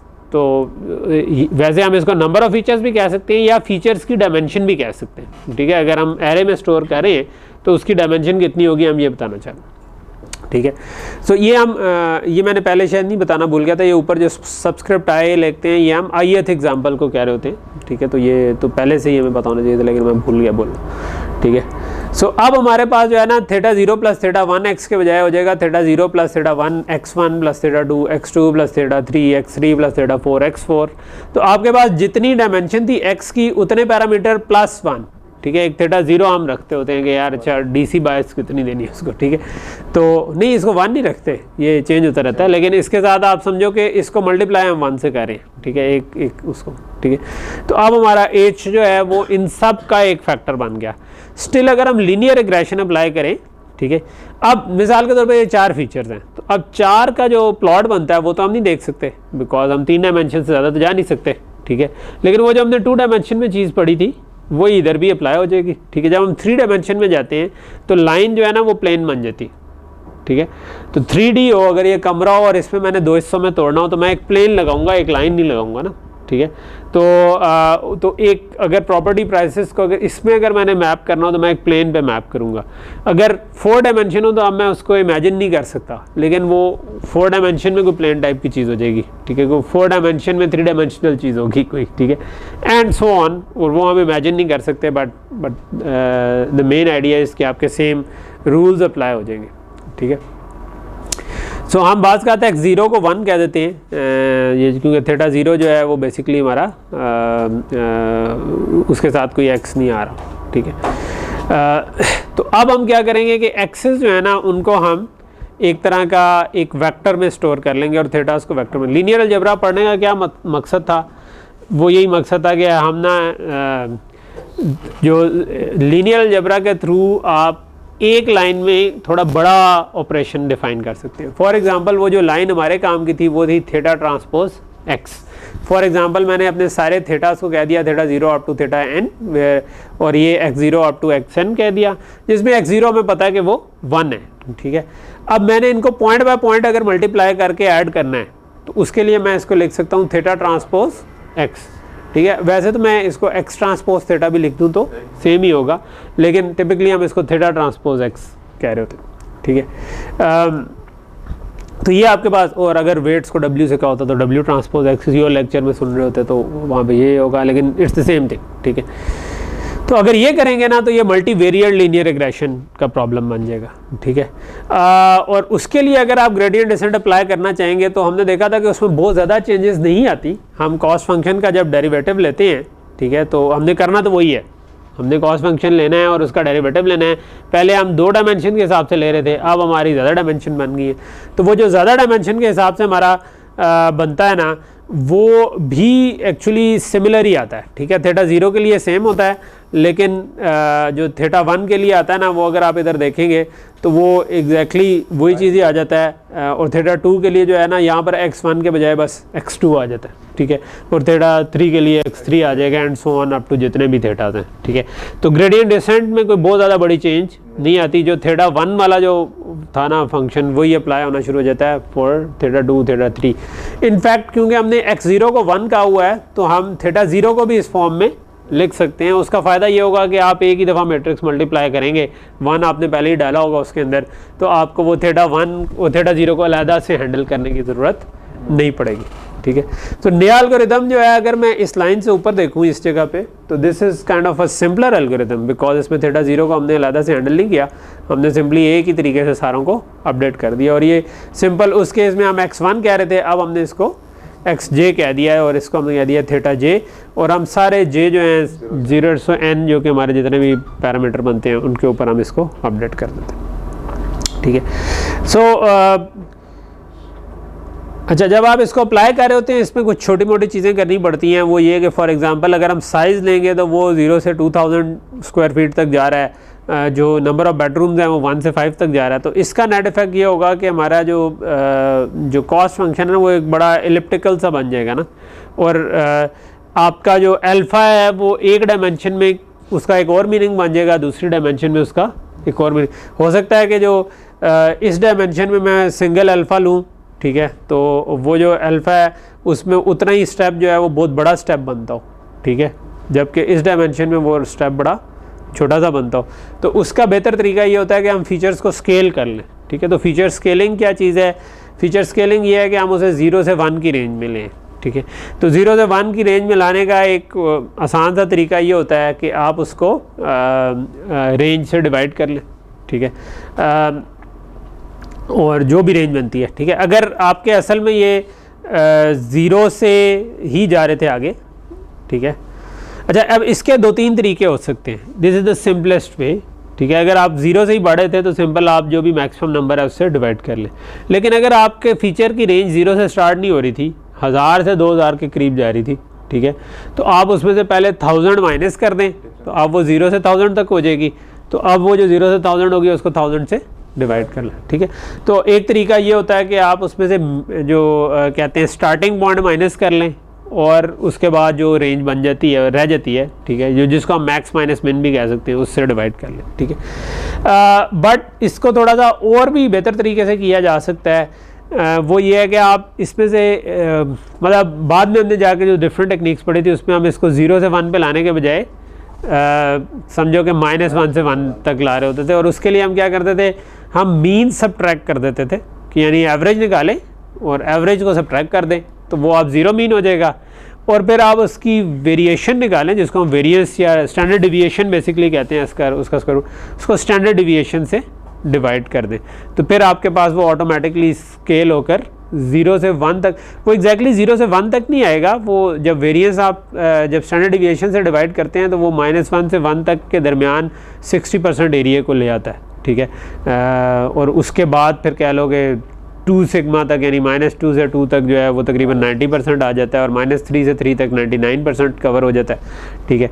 तो ये थोड़ा सा उससे ज़्यादा बेहतर तरीका है, लेकिन वो हमने जब इधर पढ़े थे तो क्योंकि उस वक्त आप बच्चे थे तो हमने कहा कि आपको ज़रा सिंपल वाला खाना खिलाया जाए, लेकिन बाद में हमने एडवांस वाला भी पढ़ लिया, ठीक है। तो ऑब्वियसली फीचर स्केलिंग का जिस तरह लास्ट टाइम क्वेश्चन भी आया था, तो अब उसके क्योंकि हमने ये पढ़ी हुई थी और हमने दूसरी भी पढ़ी हुई थी तो वो दोनों सोल्यूशन पॉसिबल थे, तो मैंने जिस तरह भी किया था उस तरह से आपको मार्क्स दे दिए थे। इनफैक्ट वो जो स्टैंडर्ड डिविएशन होती है ना, वो भी निकालने के लिए एक प्योर स्टैटिस्टिक्स की जो डेफिनेशन होती है ना, उसमें हम n-1 से डिवाइड करते होते, तो अगर आप पाइथन में और एक्सेल में करेंगे ना तो उनके भी रिजल्ट एक दूसरे से थोड़े फ़र्क आएंगे अगर आप उनका स्टैंडर्ड डिविएशन वाला फंक्शन यूज़ करें, क्योंकि एक में n से डिवाइड होता है, एक में n-1 से और होता है बाय डिफ़ॉल्ट। तो खैर वो मैंने तीनों तरीके से एक एक्सेल फाइल में बना के चेक कर लिया था कि चलो हर एक ने क्योंकि अलग-अलग किया होगा, तो जिसने जो भी किया। ओके, सो बेसिकली यही उसी का जो तरीका मैं बता रहा था वो मीन नॉर्मलाइजेशन है। अच्छा, इधर हमने डिस्कस किया था, सॉरी आई जस्ट फॉरगॉट कि हमने इधर डिस्कस किया था, मीन नॉर्मलाइज किया था, स्टैंडर्ड डिविएशन से इधर डिवाइड हमने नहीं किया था, ठीक है। आप मीन निकाल लें, ठीक है, जिस तरह अगर 1000 से 2000 फीट तक आ रहे हैं तो आप मीन निकाल लें उनका, और उसके बाद आप उसको मैक्स से इसके मैक्स से नहीं सॉरी हमने रेंज से डिवाइड किया था। तो रेंज क्या होती है, वो मैक्स माइनस मिन होती है, ठीक है। जो भी आपकी अगर 1000 से 2000 है तो 2000 में से 1000 निकालो तो ये आपकी रेंज है, ठीक है। और इसी तरह अगर 1 से 5 तक बेडरूम है तो 5 - 1 आपकी रेंज हो गई, ठीक है। तो उससे आप डिवाइड कर लो, लेकिन यहाँ पे जो डिवीजन है ये हम रेंज के बजाय स्टैंडर्ड डिविएशन से भी कर सकते हैं, तो वो शायद थोड़ी सी बेहतर होगी, और वो फिर -0.5 से 0.5 वाला जो रेंज आ जाती है, ठीक है। तो ये भी हमने खैर इधर डिस्कस किया हुआ था कि ये स्टैंडर्ड डिविएशन यूज़ की जा सकती है। अच्छा नहीं, आप उस वक्त छोटे नहीं थे, हमने डिस्कस किया था, मुझे भूल गया, मैं बुढ़ा हो गया शायद, ठीक है। हाँ, एग्ज़ाम में आया था, लेकिन मैंने उसमें किसी ने रेंज से किया हुआ था, किसी ने स्टैंडर्ड डिविएशन से किया हुआ था, तो ऑल दो स्टैंडर्ड डिविएशन वाला स्लाइटली बेटर था, लेकिन मैंने किसी का कोई वो नहीं किया, ठीक है। लर्निंग रेट को हमने थोड़ा सा डिस्कस किया था। सो ये कैसे हमें पता चले कि ग्रेडियंट डिसेंट ठीक काम कर रहा है, तो टिपिकली हम क्या करते हैं कि हम ना नंबर ऑफ इटरेशंस के ऊपर जो आपका कॉस्ट फंक्शन है उसको प्लॉट करके देख लेते हैं, ठीक है। तो असूली तौर पर अगर आपका लर्निंग रेट सही जा रहा है तो आपका ये जो कॉस्ट है ना ये कम होती रहेगी, ठीक है। तो इस किस्म का कर्व बनेगा कि ये डिके कर रहा होगा, नीचे की तरफ जा रहा होगा, और फिर किसी पॉइंट इन टाइम पे जाकर ना ये डिके करना तकरीबन बंद हो जाएगा या बहुत कम कर रहा होगा। तो आप वहाँ पर एक चेक लगा सकते हैं कि यार ये अगर लेट्स से 10⁻³ से कम है, यानी ये 0.001 से कम है अगर मेरी इटरेशन चलने के बाद, तो आपको यार ठीक है, हो गया, ठीक है, इसका इतना काफ़ी है, ठीक।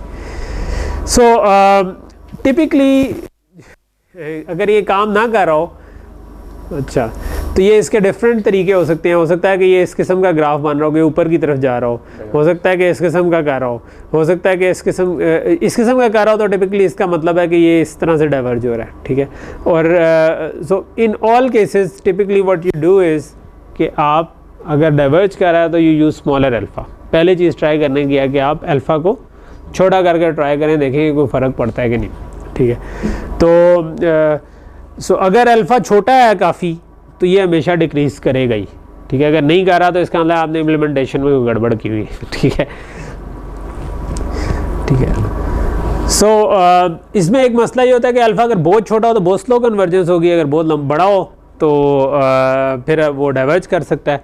तो टिपिकली आप ये कर सकते हैं कि आप अल्फ़ा को ना 10 के इंक्रीमेंट में ट्राई करके देखें, 0.001 से स्टार्ट करें, देखेंगे यार कन्वर्जेंस हो रही है, अगर ये थोड़ी सी स्लो हो रही है तो आप उसको रोक दें, आप कहें अच्छा यार इसको 10 टाइम्स बड़ा करके देखते हैं, अभी भी कन्वर्ज कर रहा है, तो आप उसके हिसाब से चला दें, ठीक है। और अगर वो भी उस पर भी बहुत स्लो है तो आप फिर 10 टाइम्स बड़ा कर लें। और या टिपिकली कहते हैं जो आप ये भी कर सकते हैं कि ऑलमोस्ट 3 टाइम्स, 10 के बजाय 3 टाइम्स भी कर सकते हैं। 3 टाइम्स में ये होता है कि 2 स्टेप्स में आप 1 तक पहुँच जाते हैं, ठीक है। 10 टाइम्स पहुँचने के लिए यानी 3 3s are 9, ठीक है। तो अगर आप 0.33 अगर करें तो 33 टाइम्स 3 इज़ 99। तो ये आप काइंड ऑफ 0.3 जो है ना वो रफली आपका कह लें कि 2 दफ़ा हो जाए तो 1 पे पहुंच जाते हैं। तो आप ये कर सकते हैं कि एक दफ़ा आप दरमियान में 0.3 लें, फिर एक दफ़ा आप 1 पे चले जाएँ एंड सो ऑन, ठीक है। ओके, सो ये हमारी मल्टीवेरिएट बन गई थी। इसके बाद हमने एक और काम की थी कि हमने कहा था कि आप बाज़ का अपना पॉलिनोमियल फ़ीचर्स यूज़ करना चाहते हैं। पॉलिनोमियल फ़ीचर्स क्या होते हैं कि अभी तक हमने क्या किया था कि जो इनपुट आ रही थी ना उसको एज एज यूज़ कर लिया था।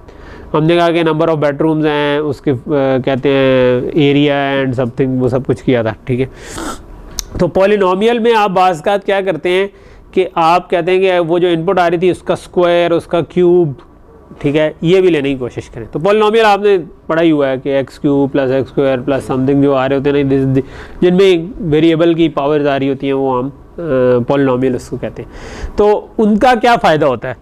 उनका फ़ायदा बाज़ ये होता है कि अभी तक जो हम कह लो कि इसको अप्रॉक्सीमेट करने की कोशिश कर रहे थे वो लाइन की से करना चाह रहे थे, लेकिन लाइन बाज़ इतना अच्छा फिट नहीं होती। फॉर एग्ज़ाम्पल ये नहीं होता कि साइज़ बढ़ता जाएगा तो आपकी प्राइस भी लीनियरली बढ़ेगी, थोड़ा सा ऊपर जाकर वो कैप होना शुरू हो जाती है। हो सकता है कि एक केनाल के घर अगर आपके पास एक एरिया में 2 करोड़ का है और 2 केनाल का होगा, वो लेट से 4 करोड़ का हो जाए, लेकिन हो सकता है कि वो अब आप उसको डबल करेंगे 4 केनाल पे, तो वो हो सकता है कि आप लीनियरली ग्रो ना हो, ठीक है। वो ये ना करे कि यार अब ये कहते हैं 8 करोड़ से 16 करोड़ पे चली जाए, ठीक है। वो हो सकता है कि थोड़ा सा कम जाए उससे, ठीक है, क्योंकि ऑब्वियसली वो लीनियरली ग्रो करते जाएँ तो फिर तो वो एक्सेप्टेबल ही नहीं रहेगी। तो ये कई जगहों पर यही फिनोमेना होता है कि वो आपके ज़्यादा पे कम हो जाता है। फिर किसी जगह पे इसका उलट भी हो सकता है, क्योंकि डिपेंड करता है कि आप जो फिनोमेना लर्न करना चाह रहे हैं उसमें क्या होता है। चीज़ें ज़्यादा हो तो हो सकता है उनका इफेक्ट एक्सपोनेंशियली ग्रो कर रहा हो,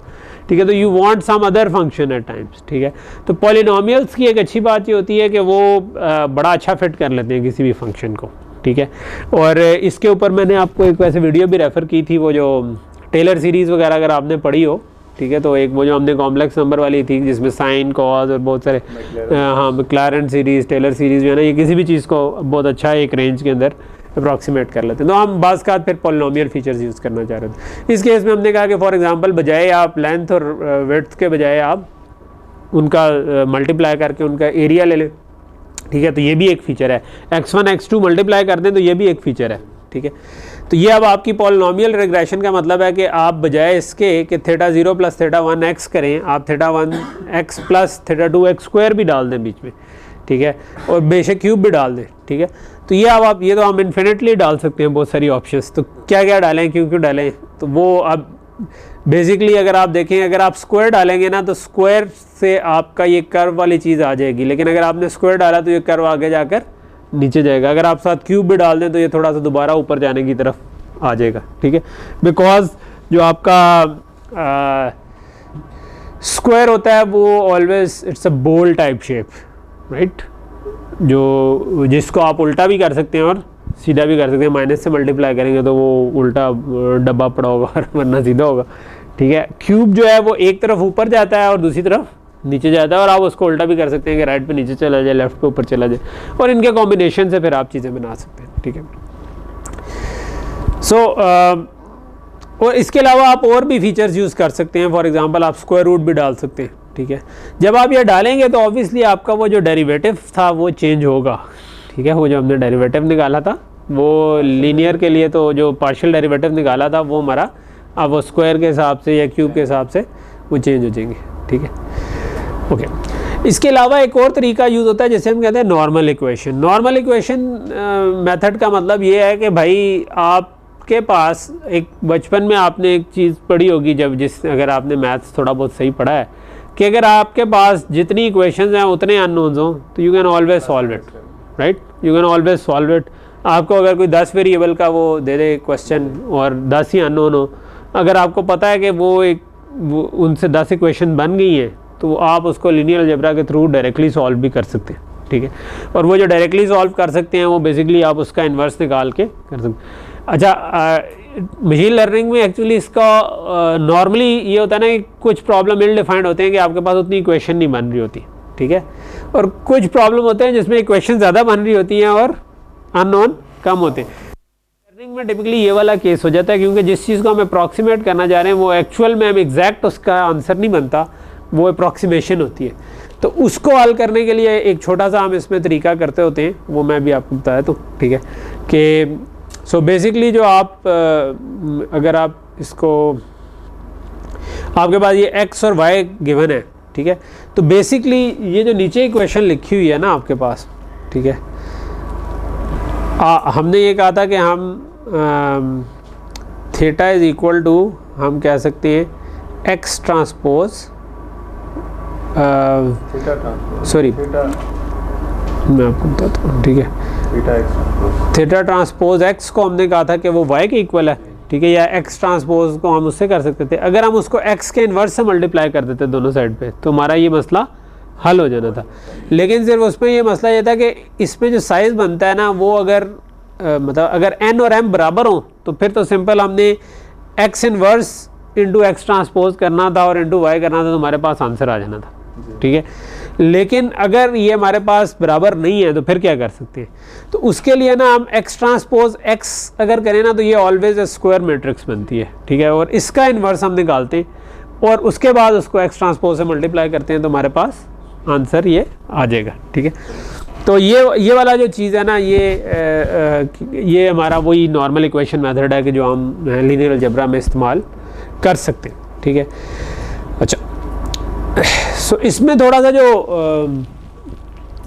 इसको हम थोड़ा सा डिस्कस किया था कैसे होगा, लेकिन बेसिकली आपने एक्सेस को रख देना है एक रोज़ में, और उसके बाद आपके पास ये आपके पास एक्स ट्रांसपोज बन जाएगा और उसका इन्वर्स ले लेंगे और कहते हैं उससे मल्टीप्लाई करेंगे तो ये आपके पास आ जाएगा, ठीक है। इसमें दो मसले आते हैं। एक ये मसला आता है कि बाज़ का ये इन्वर्स एग्जिस्ट नहीं करता, ठीक है, उसके लिए अमूमन सूडो इन्वर्स के एल्गोरिदम्स होते हैं जो कि प्रैक्टिकली ठीक काम स्टिल कर जाते हैं।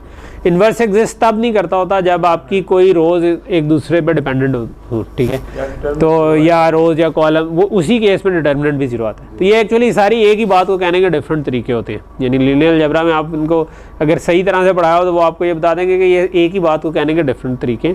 अगर दो कॉलम एक दूसरे पर डिपेंड कर रहे हो या दो और पे डिपेंड करके तीसरा कॉलम बन जाता हो, तो ये इसका मतलब है रोज़ में भी ये एग्जिस्ट करेगा यही चीज़, ठीक है। ये हमेशा मैट्रिसेस में ये चीज़ होती है कि अगर रोज़ में दो एक दूसरे के लीनियर कॉम्बिनेशन से बन जाती हैं तो कॉलम में भी बन जाती है।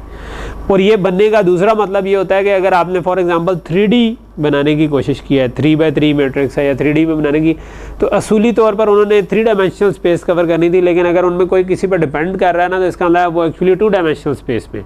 ये हो सकता था ना कि एक प्लेन है, दो वेक्टर, आप 3 वेक्टर एक प्लेन में ही बना दें, ठीक है, तो आप उससे आप वो प्लेन ही स्पैन कर सकते हैं, प्लेन से बाहर नहीं आ सकते, बिकॉज तीसरा वेक्टर जो है वो बाकी दो के कॉम्बिनेशन से बन जाता है, ठीक है। तो यही चीज़ इधर भी होती है, नॉन इन्वर्टिबिलिटी भी उसी से निकली हुई है कि आपने जितनी डायमेंशन बनाई है उसमें, लेकिन उधर हम सूडो इन्वर्स लें तो स्टिल ही अपना काम कर जाता है, ठीक है। लेकिन जो प्रॉब्लम है उसमें वो क्या है कि हमने इसका एक कंपैरिजन किया था कि फिर हम ग्रेडियंट डिसेंट कर ही क्यों रहे हैं, ठीक है। सो ग्रेडियंट डिसेंट हम जो उसका जो क्रक्स था वो ये था कि ग्रेडियंट डिसेंट हम इसलिए कर रहे हैं कि जब ये कम एग्जांपल पे चला रहे हो फिर तो नॉर्मल इक्वेशन इज़ गुड, ठीक है। इसमें कोई अल्फ़ा भी चूज़ नहीं करना पड़ता है, इटरेट भी नहीं करना पड़ता है, एक ही गो में आपके पास जवाब आ जाता है। लेकिन जब आपके पास n लार्ज होता है तो फिर आपका ग्रेडियंट डिसेंट अच्छा काम करता है, और उसकी वजह ये है कि इन्वर्स की कंप्यूटेशन जो है ना ये थोड़ी सी लेंथी कंप्यूटेशन है, और अगर आपके पास मिलियंस ऑफ फीचर्स हो तो वो फिर आप इन्वर्स कैलकुलेट करते करते फोत हो सकते हैं, ठीक है। तो ये बेसिकली है। उस ज़माने में जबकि ये लेक्चर है उस वक्त अमूमन एंड्रयू यंग ने कहा था कि तकरीबन 10,000 से ऊपर जा रहा हो तो आप उसकी तरफ हो जाएंगे। मैं कहता हूँ आज उसको 10 साल गुजर गए हैं तो आप इसको 10,000 को थोड़ा सा मे बी 3-4 गुना बढ़ा दें, ठीक है, कि 50,000 कर लें, मिलियन तो नहीं, मेरा ख्याल है 100,000 कर लें एट मैक्स, ठीक है। तो 100,000 से ऊपर जा रहे हो तो फिर आपका टिल्ट इस तरफ जाना शुरू हो जाता है। और हमने आगे, क्योंकि हम आगे भी कोर्स देख चुके हैं, तो हमने देखा है कि ये हज़ारों की तो बात ही नहीं रहती ना, हमारी फीचर जो हैं वो तो हमारे टिका के बढ़ते हैं, तो इसी वजह से फिर नॉर्मल इक्वेशन ज़्यादा यूज़ नहीं होता। इन्वर्टिबिलिटी का वैसे मैंने आपको बता दिया कि ये इसमें इतना बड़ा मसला नहीं है, क्योंकि सूडो इन्वर्स ले लेंगे तो वो मसला हल हो जाएगा। ओके,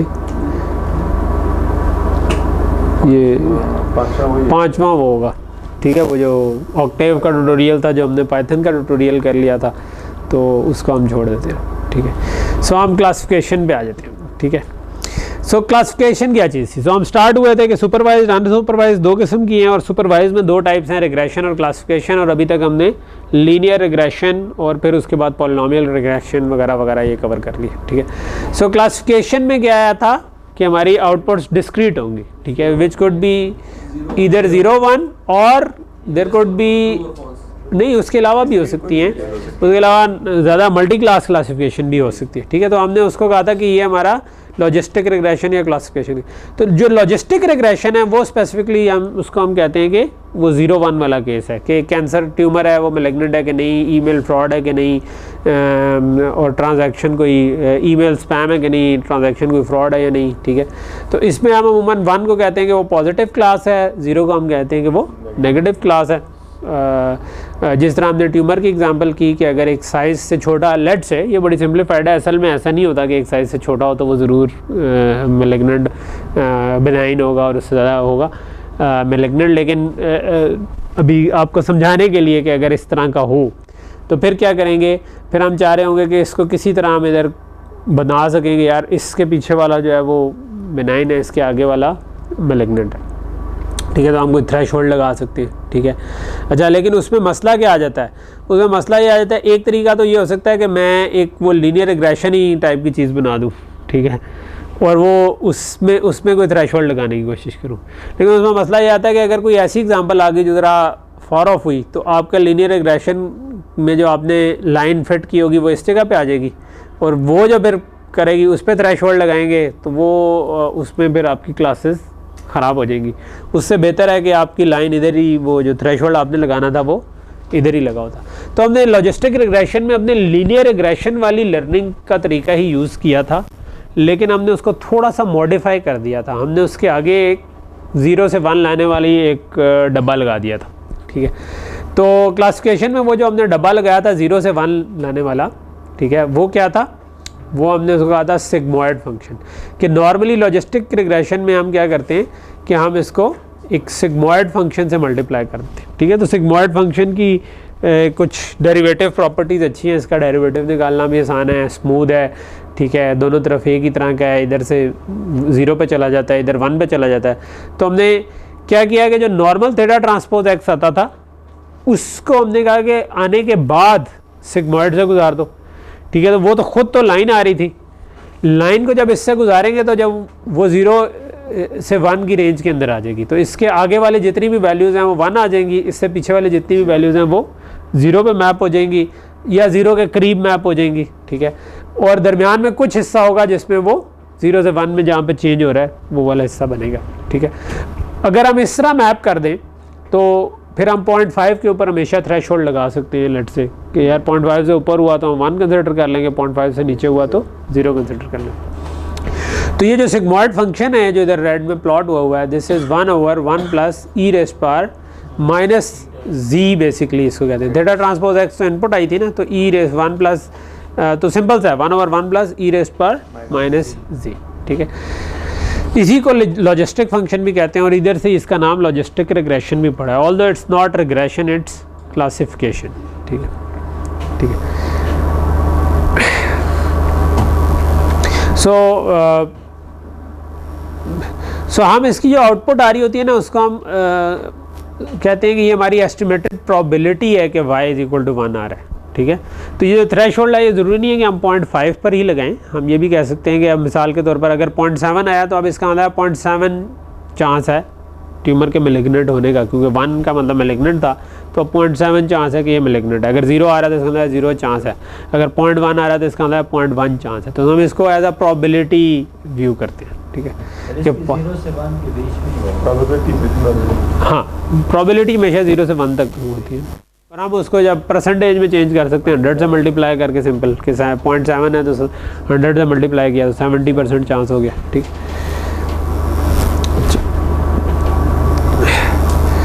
सो डिसीजन बाउंड्री क्या चीज़ थी? डिसीजन बाउंड्री आपकी बनती है, अच्छा जब आप लॉजिस्टिक रिग्रेशन अप्लाई करते हैं ना, तो अब क्योंकि आप उसको किसी जगह पे थ्रेशोल्ड करते हैं, तो उस थ्रेशोल्ड की बेस पे आपकी एक बाउंड्री बन जाती है, जिसके एक तरफ पॉजिटिव केसेस हो जाते हैं, दूसरी तरफ नेगेटिव केसेस, जो लेट से आप 0.5 पे भी रख सकते हैं, लेकिन किसी और जगह पे भी रख सकते हैं। फॉर एग्जांपल अगर ये वाली आपकी एग्जांपल थी जिसमें राइट साइड पे जो क्रॉस हैं वो एक तरह की एग्जांपल हैं, जो ब्लू हैं वो दूसरे हैं, तो अब आपके अगर आपने सॉरी इधर बना नहीं हुआ, तो इधर आपका ये जो y is equal to 1 for this case लिखा हुआ है, तो अगर मैं इसको प्लॉट करने की कोशिश करूँगा ना, तो ये मेरे पास ये वाली लाइन बन जाएगी, राइट, ठीक है, कि इस लाइन के राइट साइड पे आपके पॉजिटिव एग्जांपल्स आ जाएंगी, लेफ़्ट साइड पे, तो हम उसको एक एक करके प्लॉट कर सकते हैं, लेकिन मेरे ख्याल में उस पर टाइम नहीं लगाऊंगा। आपको पता है कि इक्वेशन ऑफ लाइन बनती है, you can always go through that, ठीक है। अच्छा, हमें बाज़ का इस किस्म की बाउंड्रीज चाहिए होती हैं, दिस जो कि ये अब इस केस में ये वाली बाउंड्री बेहतर थी, राइट, कि सर्कल सा हो जाए, तो these are called non linear decision boundaries, ठीक है। तो हमारे लीनियर जो हम अभी तक पढ़े थे वो तो लीनियर थे ना, तो उसमें अगर मैंने θ1 और θ0 लिए, जो इक्वेशन ऑफ सर्कल होती है वो क्या होती है, x² + y² is equal to r², अगर वो ओरिजिन पे हो, और बाद में हम उसको आगे पीछे मूव करने के लिए x की जगह x - a और y की जगह y - b कर सकते हैं। तो अब इसका अंदर उसमें स्क्वायर वाला फैक्टर भी कहीं पे आना चाहिए अगर नॉन लीनियर बाउंड्री हो, तो इसीलिए हम ना ये भी कर सकते हैं कि जो h(θ) है उसमें स्क्वायर टर्म्स भी ऐड कर लें, तो वो हमारे पास नॉन लीनियर बाउंड्री बना सकते हैं, ठीक है। तो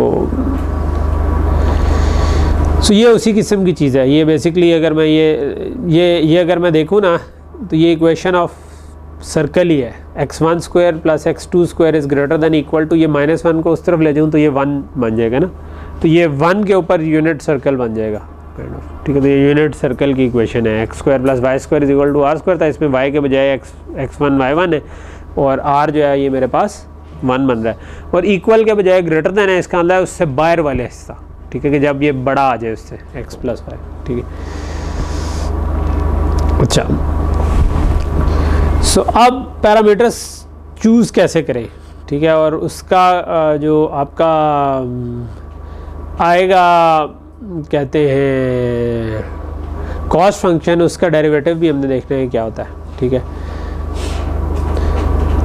तो अब इसमें एक जो मसला था ना वो ये था कि लेट से मैं वापस आता हूँ, एक तो हमारी सिंपल कॉस्ट थी जो हमने निकाली थी, विच शुड वर्क, जो हमारे ख्याल में कि भाई हमने जो भी एस्टिमेट किया है उससे y को सब्ट्रैक्ट करो और उसके स्क्वायर लेकर उन सबको एडअप कर लो। लेकिन अगर हम उसको प्लॉट करें ना, तो हमारे पास जो आउटपुट बनती है वो कन्वेक्स नहीं बनती, ठीक है, यानी कि उसमें बहुत सारे, ये जो लेफ़्ट साइड पे मेजेंटा कलर में ये आ रहा है ना हमारा, ये बन रहा है, ठीक है। तो अब इसमें जो आपके पास मिनिमा आ रहे हैं वो एक से ज़्यादा आ रहे हैं, और आप कहीं से स्टार्ट होंगे तो आप जिस मिनिमा पे पहुंचेंगे वो ज़रूरी नहीं है कि वही मिनिमा हो जो आप चाहते हो, ठीक है। तो इसको कन्वेक्स बनाने के लिए ना हम कॉस्ट फंक्शन को थोड़ा सा मॉडिफाई कर देते हैं, ठीक है। और वो मॉडिफाई क्या किया है, वो मॉडिफाई हमने कुछ इस किस्म से किया है कि हमने कहा कि यार हमें कॉस्ट जो पड़ेगी वो -log(h)(x) पड़ेगी अगर y 1 हो, और अगर y 0 हो तो -log(1 - h)(x) पड़ेगी, ठीक है। सो log का फंक्शन जो होता है ना, उसको अगर हम देखें तो वो काइंड ऑफ इस किस्म का होता है फंक्शन, यूँ करके जा रहा होता है, राइट। अगर हम उसका माइनस लेंगे तो ये उसका इस तरह का फंक्शन बन जाता है, ठीक है। तो हमने बेसिकली क्या किया हुआ है, और अगर हम उसके अंदर h(x) को माइनस ले लेंगे तो वो इस किस्म का फंक्शन बन जाएगा उसके अपोजिट साइड पे, और 1 माइनस करेंगे तो वो ये वाला जो पॉइंट है ये 1 पे मूव हो जाएगा। तो अभी मैं बताता हूँ कि ये यूज़ कैसे हो रहा है, ठीक है। तो अगर y 1 है, तो इसका मतलब है उस वक्त जो प्लॉट बनेगा ना वो सिंपल माइनस लॉग था, तो यानी लॉग के ऑपोजिट जो बनता है जो कि ये बनता है। इसका मतलब है कि अगर y 1 है और आपने भी आउटपुट 1 ही किया तो आपको कॉस्ट पड़ी है 0, बिकॉज ये 0 पे जा रहा है। तो लॉग का फंक्शन काइंड ऑफ इस तरह से जा रहा है, ठीक है। लेकिन अगर असल में आउटपुट 1 थी और आपने 0 प्रेडिक्ट कर दी तो अब आपको काइंड ऑफ इन्फिनिटी कॉस्ट पड़ी है, यानी कि बहुत बड़ी कॉस्ट पड़ी है, ठीक है। तो आपने कोई छोटा नंबर 0 के करीब का प्रेडिक्ट किया तो आपको बहुत बड़ी कॉस्ट पड़ेगी जब असल में आउटपुट 1 थी। लेकिन अगर आउटपुट 1 ही थी तो आपको छोटी कॉस्ट पड़ेगी, ठीक है। और यही इसी का ऑपोजिट है जो निचली वाली साइड पे है कि वो आपका ग्राफ इस किस्म का बन जाता है, ठीक है, क्योंकि अब आपने इंटरनल वाले वेरिएबल को भी माइनस कर दिया है तो ये फ्लिप हो गया और उसको 1 पे मूव कर दिया। तो इसका मतलब क्या है कि अगर आपके पास अब y क्योंकि 0 था और आपने अगर 0 ही प्रेडिक्ट किया तो आपको कॉस्ट 0 पड़ी है। लेकिन अगर आपने उसको 1 प्रेडिक्ट कर दिया गलती से तो अब आपको बहुत हाई कॉस्ट पड़ेगी, ठीक है। तो हमने जो नॉर्मल कॉस्ट थी जिसमें सब्ट्रैक्ट कर रहे थे उसको हमने लॉग से काइंड ऑफ मल्टीप्लाई कर दिया। और उसका फ़ायदा क्या हुआ? उसका फ़ायदा ये हुआ कि अगर हम ये वाला कॉस्ट फंक्शन यूज़ करें तो आपका जो कॉस्ट फंक्शन है वो कन्वेक्स हो जाता है और उसमें फिर एक ही मिनिमा रह जाता है, क्योंकि बेसिकली जो सिग्मॉइड हम बीच में यूज़ कर रहे हैं और वो ई रेज़ पर एक्स है और ई रेज़ पर एक्स और लॉग एक दूसरे से आपको पता है कि वो कैंसिल आउट हो जाते हैं, इन्वर्स फंक्शन है तो उसका नेट इफेक्ट ये बन जाता है, ठीक है। हमने उसकी मैथमेटिकल डेरिवेशन नहीं की थी कि एग्जैक्टली क्यों बनता है, ये उसकी इंट्यूशन मैंने सिर्फ ये बताई थी आपको, ठीक है। तो अब आपके पास जो आया कॉस्ट फंक्शन, और इसको भी हमने अभी 2 हिस्सों में लिखा हुआ है, आप इसको एक हिस्से में भी लिख सकते हैं, ठीक है। वो कैसे लिख सकते हैं वो ये लिखा हुआ है, बल्कि अगली स्लाइड पे आ जाता हूँ, वो ये लिखा हुआ है, ठीक है। तो इसमें क्या होगा कि अगर y 0 हुआ तो ये ऑटोमेटिकली हिस्सा कैंसिल हो जाएगा और अगर y 1 हुआ तो ये वाला कैंसिल आउट हो जाएगा। तो ये ऑटोमेटिकली आपका एक साइड पे या log ऑफ x आएगा या आपके पास log of 1 minus H of x आएगा, ठीक है। माइनस हमने बाहर निकाल दिया ओवरऑल क्योंकि माइनस दोनों में ही आ रहा था, ठीक है। तो अब अगर कॉस्ट आपकी ये आ गई है और हमने डेरिवेटिव इसका लेना था, ठीक है, तो सो बेसिकली आपको क्या करना पड़ेगा, इसका अगर हम डेरिवेटिव कैलकुलेट करें ना तो हमने देखा था कि ये वही वाला आ जाता है जो लीनियर रिग्रेशन वाला आता है, ठीक है। देखने में वो होता है लेकिन एग्जैक्टली वो नहीं होता, क्योंकि दरमियान में लीनियर रिग्रेशन में आप थीटा ट्रांसपोज एक्स यूज़ कर रहे थे, इसमें थीटा ट्रांसपोज एक्स नहीं हो रहा बल्कि g of theta transpose x use हो रहा है, ठीक है। तो ये फ़र्क है, ठीक है।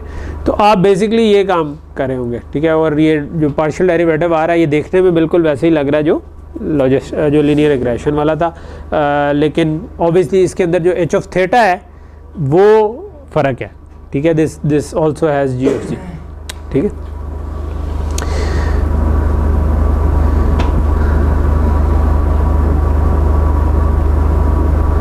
इसके बाद हमने कुछ ये डिस्कस किया था कि ग्रेडियंट डिसेंट के अलावा भी एल्गोरिदम्स होते हैं, ठीक है। तो ये उस ज़माने के जो ऑक्टेव में थे ये वो लिखे हुए हैं, लेकिन आप अगर पाइथन यूज़ कर रहे होंगे तो उसमें और भी एडम्स या कुछ इस तरह के भी यूज़ हो रहे होते हैं, ठीक है, जो कि बेसिकली डिफरेंट एल्गोरिदम्स हैं जो कि बेहतर काम करते हैं इन फॉर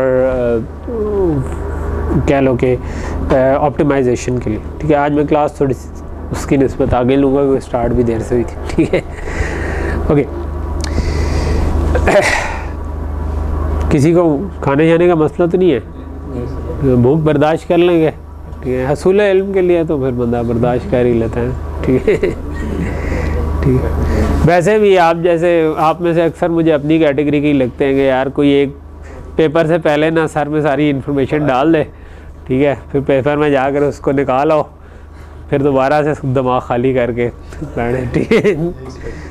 यही स्ट्रेटेजी आसिफ की तो मुझे पक्का पता यही है, ठीक है। चिड़िया दाना लेके आती है और अपने बच्चे के मुंह में डाल देती है, हाँ, तो लेके आए पेपर पे डाल दिया, बस वो इस तरह आप कर देंगे। यानी उसका बुरा जो उसकी तो जी है, वो किसी ने तस्वीर शेयर की हुई थी ना कि जिसमें वो आपके दिमाग में डाला और पेपर में उल्टी उसके ऊपर कर दी आपने पेपर के, तो वो वाली एक वो भी अगर कार्टून होता तो मैं आपको दिखाता। तो ठीक है, एनीवे आपके दिमाग में कुछ ना कुछ रह ही जाएगा रेसिडुअल, तो आप अगर फास्ट में भी कर लें तो कोई मसला नहीं है। इम्पॉर्टेंट चीज़ ये है कि इम्प्लीमेंट ज़रूर करें चीज़ें, जो असाइनमेंट्स वगैरह थी ना अगर नहीं भी की हुई दोबारा कर लें, ठीक है। छापा भी मारा हुआ है फिर भी दोबारा ख़ुद से कर लें, ठीक है, तो करें सही, क्योंकि आपको याद चीज़ें तभी रहती हैं या उन पे याद से ज़्यादा आपको कॉन्फिडेंस तभी आता है ठीक है, जब आप उसको अप्लाई करते हैं, ठीक है।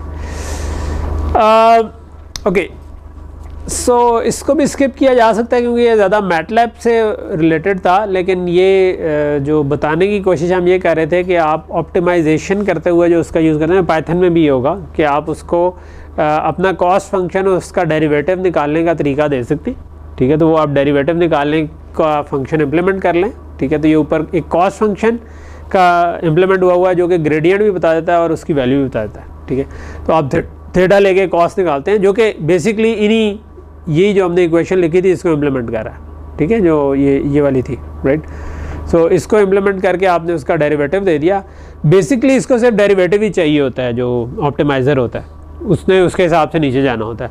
लेकिन अगर आप कॉस्ट फंक्शन भी साथ प्लॉट कर रहे हो तो आपको वो लर्निंग कर्व्स आप प्लॉट कर सकते हैं, जो कि हम थोड़ा सा आगे जाके देखेंगे, ठीक है। तो मैटलैब या ऑक्टेव में एफ में नंग फंक्शन है जो कि ये काम कर रहा होता है, ऑक्टेव में ये डिफरेंट है, तो इसको हम थोड़ा सा टपा देते हैं।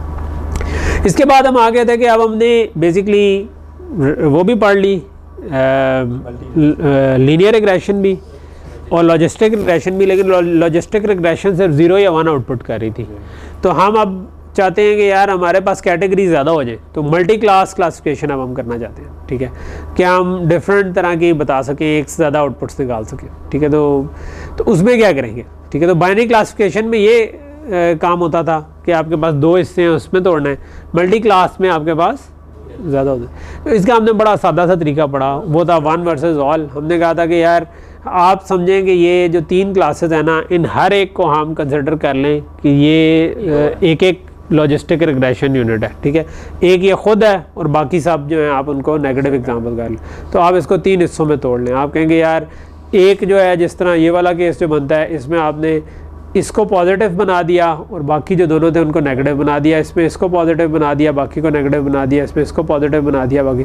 तो अब अगर इसको पॉजिटिव और बाकियों को नेगेटिव बना दिया तो नाउ अब ये आपका लॉजिस्टिक रिग्रेशन का प्रॉब्लम ही बन गया, ठीक है। अगर आपको लीनियर बाउंड्री चाहिए थी तो सिंपल लॉजिस्टिक रिग्रेशन लगा लें। अगर आपको कोई बाउंड्री लगता है कि वो नहीं सही चल रही तो आप कोई स्क्वायर या वो टर्म्स भी ऐड करके देख सकते हैं, और वो आप ऐड करके देखेंगे तो आपके पास कोई फेयर इनफ सा आंसर निकल आना चाहिए इसका। तो आप ये सारे जो यूनिट्स हैं ये लगा देंगे और आपकी ये बाउंड्रियाँ बन जाएंगी एंड ये चल जाना चाहिए, ठीक है। इसको हम 1 वर्सेस ऑल क्लासीफायर भी कहते हैं, ठीक है। तो अच्छा, वो निकालने के लिए इवेंचुअली तो आप ये 3 आपको निकाल देंगी, आउटपुट्स आ जाएंगी, राइट, क्योंकि 3 क्लासीफायर आपने लगा दिए। तो उसमें से जो मैक्सिमम आ रहा हो आप कहेंगे ये वाली क्लास है, ठीक है। तो कुत्ते के लिए मैक्सिमम आ रहा है, कुत्ता बिल्ली के लिए आ रहा है, बिल्ली कोई और चीज़ आ रही है। तो अगर कोई कन्फ्यूजिंग हो, कोई छोटा सा कुत्ता हो, तो वो बास्कत कुत्ता बिल्ली दोनों में भी आ सकता है, और गलतियाँ भी होती हैं। मशीन लर्निंग जो है वो कभी कुत्ते को बिल्ली और बिल्ली को कुत्ता भी बना लेती है, ठीक है, वो मसला नहीं। ओके, अच्छा जी, 6 हो गया। मेरा टारगेट था कि मैं 8 तक जाऊंगा, ठीक है, लेकिन मुझे लगता नहीं है कि मैं 8 तक जा पाऊंगा, लेकिन 7 तक तो कम से कम जाना चाहिए, ठीक है। डिपेंड करता है कि वो कितना बड़ा है। ओके, तो क्योंकि हमने 3 में कवर भी करना है ना, तो हमारे 24-25 लेक्चर बनते हैं, तो हमने अगर 8-8 करके करेंगे तो होंगे ना, ठीक है। ये वाले थोड़ा से हैं अगले, वो ज़ाया को हम करें पूरा ना, तो फिक्र ना करें। आप लोगों ने जो पैसे दिए हैं पढ़ने के लिए हम उनको पूरा करेंगे, ठीक है, ठीक। तो रेगुलराइजेशन क्या चीज़ है? रेगुलराइजेशन ये चीज़ है, उससे पहले हमने एक प्रॉब्लम ऑफ ओवर फिटिंग देखा था कि अगर आप ट्रेन बहुत ज़्यादा कर दें तो बाज़ का वो उल्टा पड़ जाता है, ठीक है। तो उल्टा पड़ने से क्या मुराद है कि हम एक तो है कि आपने अगर बिल्कुल सिंपल सा फंक्शन रखा था ना, तो ये आपके पास बन जाता है कि आप लाइन इससे अच्छी फिट नहीं हो सकती थी, लेकिन अगर आप उसके साथ स्क्वायर डाल देंगे तो फिर ये भी आ जाएगा, ठीक है। अगर आप उसके आगे की टर्म्स डाल दें और थोड़ा ज़्यादा ट्रेन कर लें तो आप कोई कॉम्प्लेक्स सी शेप भी बना सकते हैं, लेकिन हमें ये क्योंकि ये 2 डायमेंशन है और हम देख सकते हैं, हमें नज़र आ रहा है कि ये कोई इतना अच्छा एस्टिमेट नहीं है। अगर कोई घर का साइज़ इतना होता तो उसके लिए ये वाली प्राइस बताना वॉज नॉट रीज़नेबल, उसके बजाय ये वाली प्राइस ज़्यादा बेहतर थी, ठीक है। तो इस वाले को हम कहते हैं कि ये अंडर फिटिंग है, कि ये बहुत अच्छा उसको अप्रॉक्सीमेट नहीं कर पा रहा बिकॉज हमारा मॉडल ही थोड़ा सा कमज़ोर है। इस वाले को हम कहते हैं कि ओवर फिटिंग है कि हमारा मॉडल कुछ ज़्यादा ही उस पर ट्रेन हो गया है और या ट्रेनिंग ज़्यादा हो गई है या मॉडल में पैरामीटर ज़्यादा है, ठीक है। तो ये जो दरमियान वाला केस है वो हम उधर तक पहुंचना चाह रहे हैं। अगर हमारे सामने तस्वीर हो तो तब तो हम बड़े आराम से ये गैस कर सकते हैं, लेकिन प्रैक्टिकली हमारे सामने ये वाली तस्वीर नहीं होती, बिकॉज आपके पास बहुत सारे वेरिएबल्स हैं और उनके हिसाब से आप नहीं देख सकते, ठीक है। तो उसके लिए हमने बाद में देखा था कि लर्निंग कर्व्स भी यूज़ होते हैं। तो ओवर फिटिंग जो है ना, ये दो वजूहात से हो जाता है। ओवर ट्रेनिंग की वजह से भी, यानी बहुत ज़्यादा ही आप ट्रेन करते जाएं, और आपका मॉडल जो है ना वो फैंसी मॉडल हो, यानी उसमें स्क्वायर क्यूब सारा कुछ आ रहा हो, तो वो कोई भी शेप ऑप्टिमाइज़ कर सकता था, और वो आपकी अगर कम ट्रेनिंग सेट था और उस पर आप ट्रेन करते रहे तो वो ओवर फिट हो जाएगा। जाग जा यार, जाग जा, तू किधर पहुँच गया, जोन आउट हो गए हैं। तो तुम्हारा कल का ट्रिप था किधर वैसे?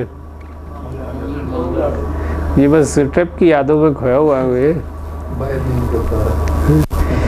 ओके, सो फॉर एग्जांपल आप इधर कहते हैं लॉजिस्टिक रिग्रेशन में भी यही चीज़ हो सकती है कि जब आप ओवरफिट करें तो ये जो राइट साइड वाली एग्जांपल है, इसमें हमें नज़र आ रहा है कि ये उसने सारी पॉजिटिव और नेगेटिव को तो अलग कर दिया है, लेकिन ये को बहुत ज़्यादा सही नहीं लग रहा था। ये बेहतर था कि हम कुछ इस किस्म की सिंपलर प्रोडिक्शन ही रखते, ठीक है। तो ये जो दरमियान में केसेस थे, ये वो थे जो बाउंड्री वाले केसेस थे, जो किसी तरफ भी हो सकते थे, ठीक है। मॉडल को ज़्यादा ट्रेन करने का मतलब है कि हम उस पर इटरेशंस चलाते रहते हैं ना ट्रेनिंग की, तो वो जो कन्वर्जेंस हमने ग्रेडियंट डिसेंट को चलाए रखे, ठीक है, तो वो कन्वर्ज होने की कोशिश करता रहेगा आगे, ठीक है। तो उसमें हमने देखा था कि जब आपका लॉस एक लेवल से कम आ जाए तो आप कहेंगे कि हाँ ट्रेन हो गया, ठीक है।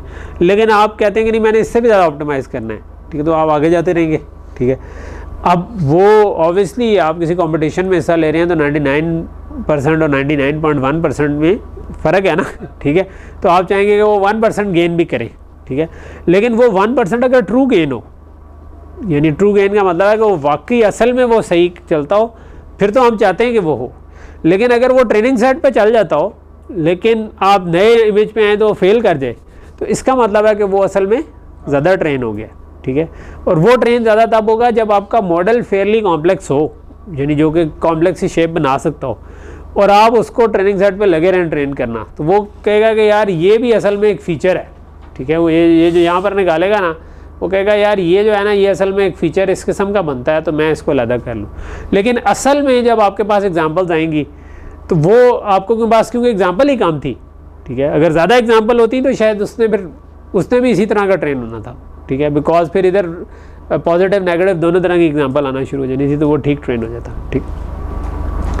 तो ये आपका ओवर ट्रेनिंग है, ठीक है। तो अगर आपने ओवर फिटिंग को एड्रेस करना हो तो एक तरीका ये हो सकता है कि आप पैरामीटर्स को कम कर दें, ठीक है। अगर आपके एक्सेस ज़्यादा हैं, हो सकता है उसमें कुछ रिडंडेंट फीचर्स हो, फॉर एग्जांपल लेंथ और विड्थ भी रखी हो और आपने एरिया भी रखा हो, ठीक है, तो वो दोनों मल्टीप्लाई होकर बना देते हैं, तो इसका मतलब है कि वो एक दूसरे पर डिपेंडेंट है।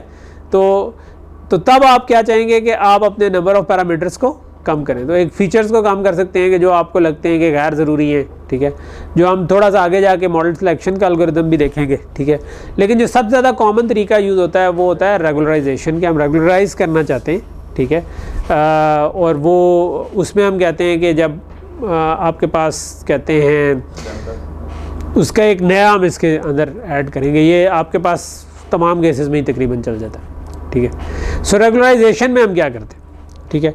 सो अगर हम चाहते हैं कि हम लेट से कि θ3 और θ4 को, यानी ये जो हमारे पास क्यूब और पावर 4 वाले आ रहे हैं, ठीक है, इनको मैं स्मॉल करना चाहता हूँ, तो मैं क्या कर सकता हूँ कि मैं अपने पास अपने कॉस्ट फंक्शन में कोई इस किस्म की चीज़ ऐड कर दूँ, ठीक है, +1000 इंटू कोई बड़ा सा नंबर इंटू θ3 प्लस बड़ा सा नंबर इंटू θ4। तो इसका नेट इफेक्ट क्या होगा कि कॉस्ट फंक्शन को मिनिमाइज़ करने के लिए वो कहेगा कि यार अगर मैंने θ3 को छेड़ा तो वो तो 1000 गुना एरर में इजाफा हो जाता है, तो मैं इसको θ3 को कम ही रखूँ, θ4 को कम ही रखूँ, क्योंकि हमने इसको मिनिमाइज़ करने के लिए ग्रेडियंट डिसेंट बनाया था। तो ग्रेडियंट डिसेंट में जो हमने जे देना था, हमने उसी के अंदर अब एक्स्ट्रा टर्म ऐड कर दी, तो वो हम कोई बड़ा सा नंबर ऐड करेंगे तो ये इसमें कम चेंज लाएगा। अगर वो मैं छोटा सा नंबर लाऊंगा तो कोई ख़ास इफेक्ट नहीं डालेगा। तो अब मेरे पास एक नॉब आ गई समझेंगे, जिसको मैं छोटा नंबर दे दूं तो मैं चाहूँगा कि रेगुलराइजेशन का इफेक्ट ख़त्म हो जाए, बड़ा नंबर दे दूं तो रेगुलराइजेशन का इफेक्ट ज़्यादा हो जाए। और वो तो एक को हमने जो कहा था ना कि हमने कहा था एक हमारा जो लेफ़्ट वाला था ना अंडर फिट, इसको हमने कहा था हाई बायस, और जो राइट वाला था जो ओवर फिट था उसको हमने कहा था हाई वेरियंस। ठीक है, तो हम कह सकते हैं कि जो अंडर फिटिंग वाले केस पे जाना है तो मैं बहुत बड़ा ये नंबर रख लूँगा जिससे मैं मल्टीप्लाई कर रहा हूँ फीचर्स को, और अगर मैंने ओवर फिटिंग वाले केस की तरफ थोड़ा सा इंक्लाइन होना है तो मैं उसको बहुत छोटा रख लूँगा। तो अब लेकिन वो मेरे पास एक नॉब है जिससे मैं खेल सकता हूँ, ठीक है, और देख सकता हूँ कि वो लैम्डा बेस्ट क्या सूट करेगा मेरे लिए। ठीक है, तो ये वाला जो आइडिया है इसी को हमने थोड़ा सा आगे लेके चले और हमने कहा कि यार हम बेसिकली ये काम करेंगे कि लैम्डा वो नंबर होगा जिससे मल्टीप्लाई करेंगे, और सारे जो मेरे पास थीटास थे उनको मैं इससे मल्टीप्लाई कर दूंगा। ठीक है, और ये लैम्डा जो है अगर मैं बड़ा रखूँगा तो ये इनमें कम चेंज आया करेगी, अगर मैं इसको छोटा करूँगा तो इनमें ज़्यादा चेंज आ सकती है, तो वो मतलब फिर हाई वेरियंस और हाई बायस वाला केस बन सकता है। ठीक है, सो ये तो सादा सा हमारा तरीका था। उसकी वजह से जे ऑफ थीटा चेंज हो गया, उसकी वजह से क्या होगा, अब हमारे पास ऑब्वियसली हमने वो जो डेरिवेटिव लेना है उसके अंदर इसका क्या इफ़ेक्ट पड़ेगा।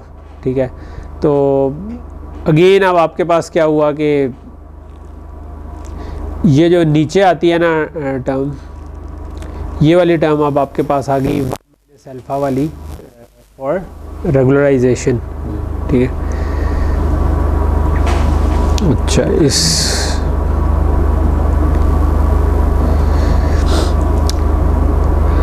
अच्छा इसका एक हमने छोटी सी चीज़ ये पढ़ी थी कि अगर कहते हैं नॉर्मल इक्वेशन यूज़ करें और उसमें हम रेगुलराइजेशन यूज़ करें तो ये इन्वर्स का प्रॉब्लम भी सॉल्व कर देता है। बिकॉज जब आप वो लैम्डा उसमें आप ना लैम्डा इनटू ये वाला जो राइट साइड पे आपकी मैट्रिक्स आ रही है ना, इससे मल्टीप्लाई करते हैं। हम जो बायस टर्म है ना उसको रेगुलराइज नहीं करते, इसलिए उधर हमने 0 रखा हुआ है, बाकी सारों पर हमने 1 रखा हुआ है।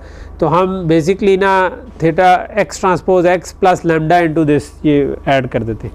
इसको ऐड करने का एक नेट इफेक्ट ये होता है कि आपके पास वो जो एक दूसरे पर डिपेंडेंट होने वाला चक्कर है ना वो अमूमन ख़त्म हो जाता है, और अब आपका हमारे पास हमेशा ही इसका इन्वर्स एग्जिस्ट करता है।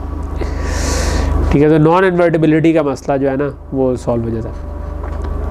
ठीक है, सो रेगुलराइज लॉजिस्टिक रिग्रेशन में क्या होगा, हमने जो पीछे था वो हमारी वो थी लीनियर रिग्रेशन थी, अब हम लॉजिस्टिक रिग्रेशन पे आ जाते हैं। ठीक है, इसके अंदर ऑब्वियसली ये लॉग वाला फंक्शन होगा, लॉग वाला फंक्शन आएगा तो इसके साथ भी हम एग्जैक्टली वही लैम्डा ओवर 2m और वो सारा हमने ऐड कर दिया। ठीक है, तो अगेन जो आपके पास इसका फंक्शन बनेगा वो अल्फ़ा में फिर ये वाला फैक्टर भी ऐड हो जाएगा लैम्डा वाला।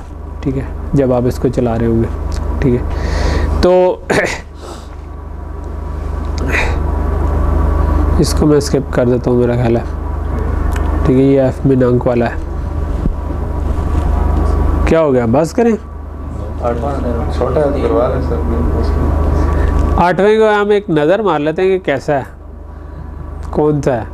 अगर वो लेट से नया टॉपिक आ रहा हुआ न्यूरल नेटवर्क है, न्यूरल नेटवर्क को चलो हम नेक्स्ट क्लास में क्या स्टार्ट में कर लेंगे। ठीक है, चलें जी, इधर हम स्टार्ट करते हैं। इधर कमरान को आवाज़ दें, वो रोक दे, या वैसे इसके साइड पे कोई पॉज का नज़र आ रहा है तो वो दबा दें।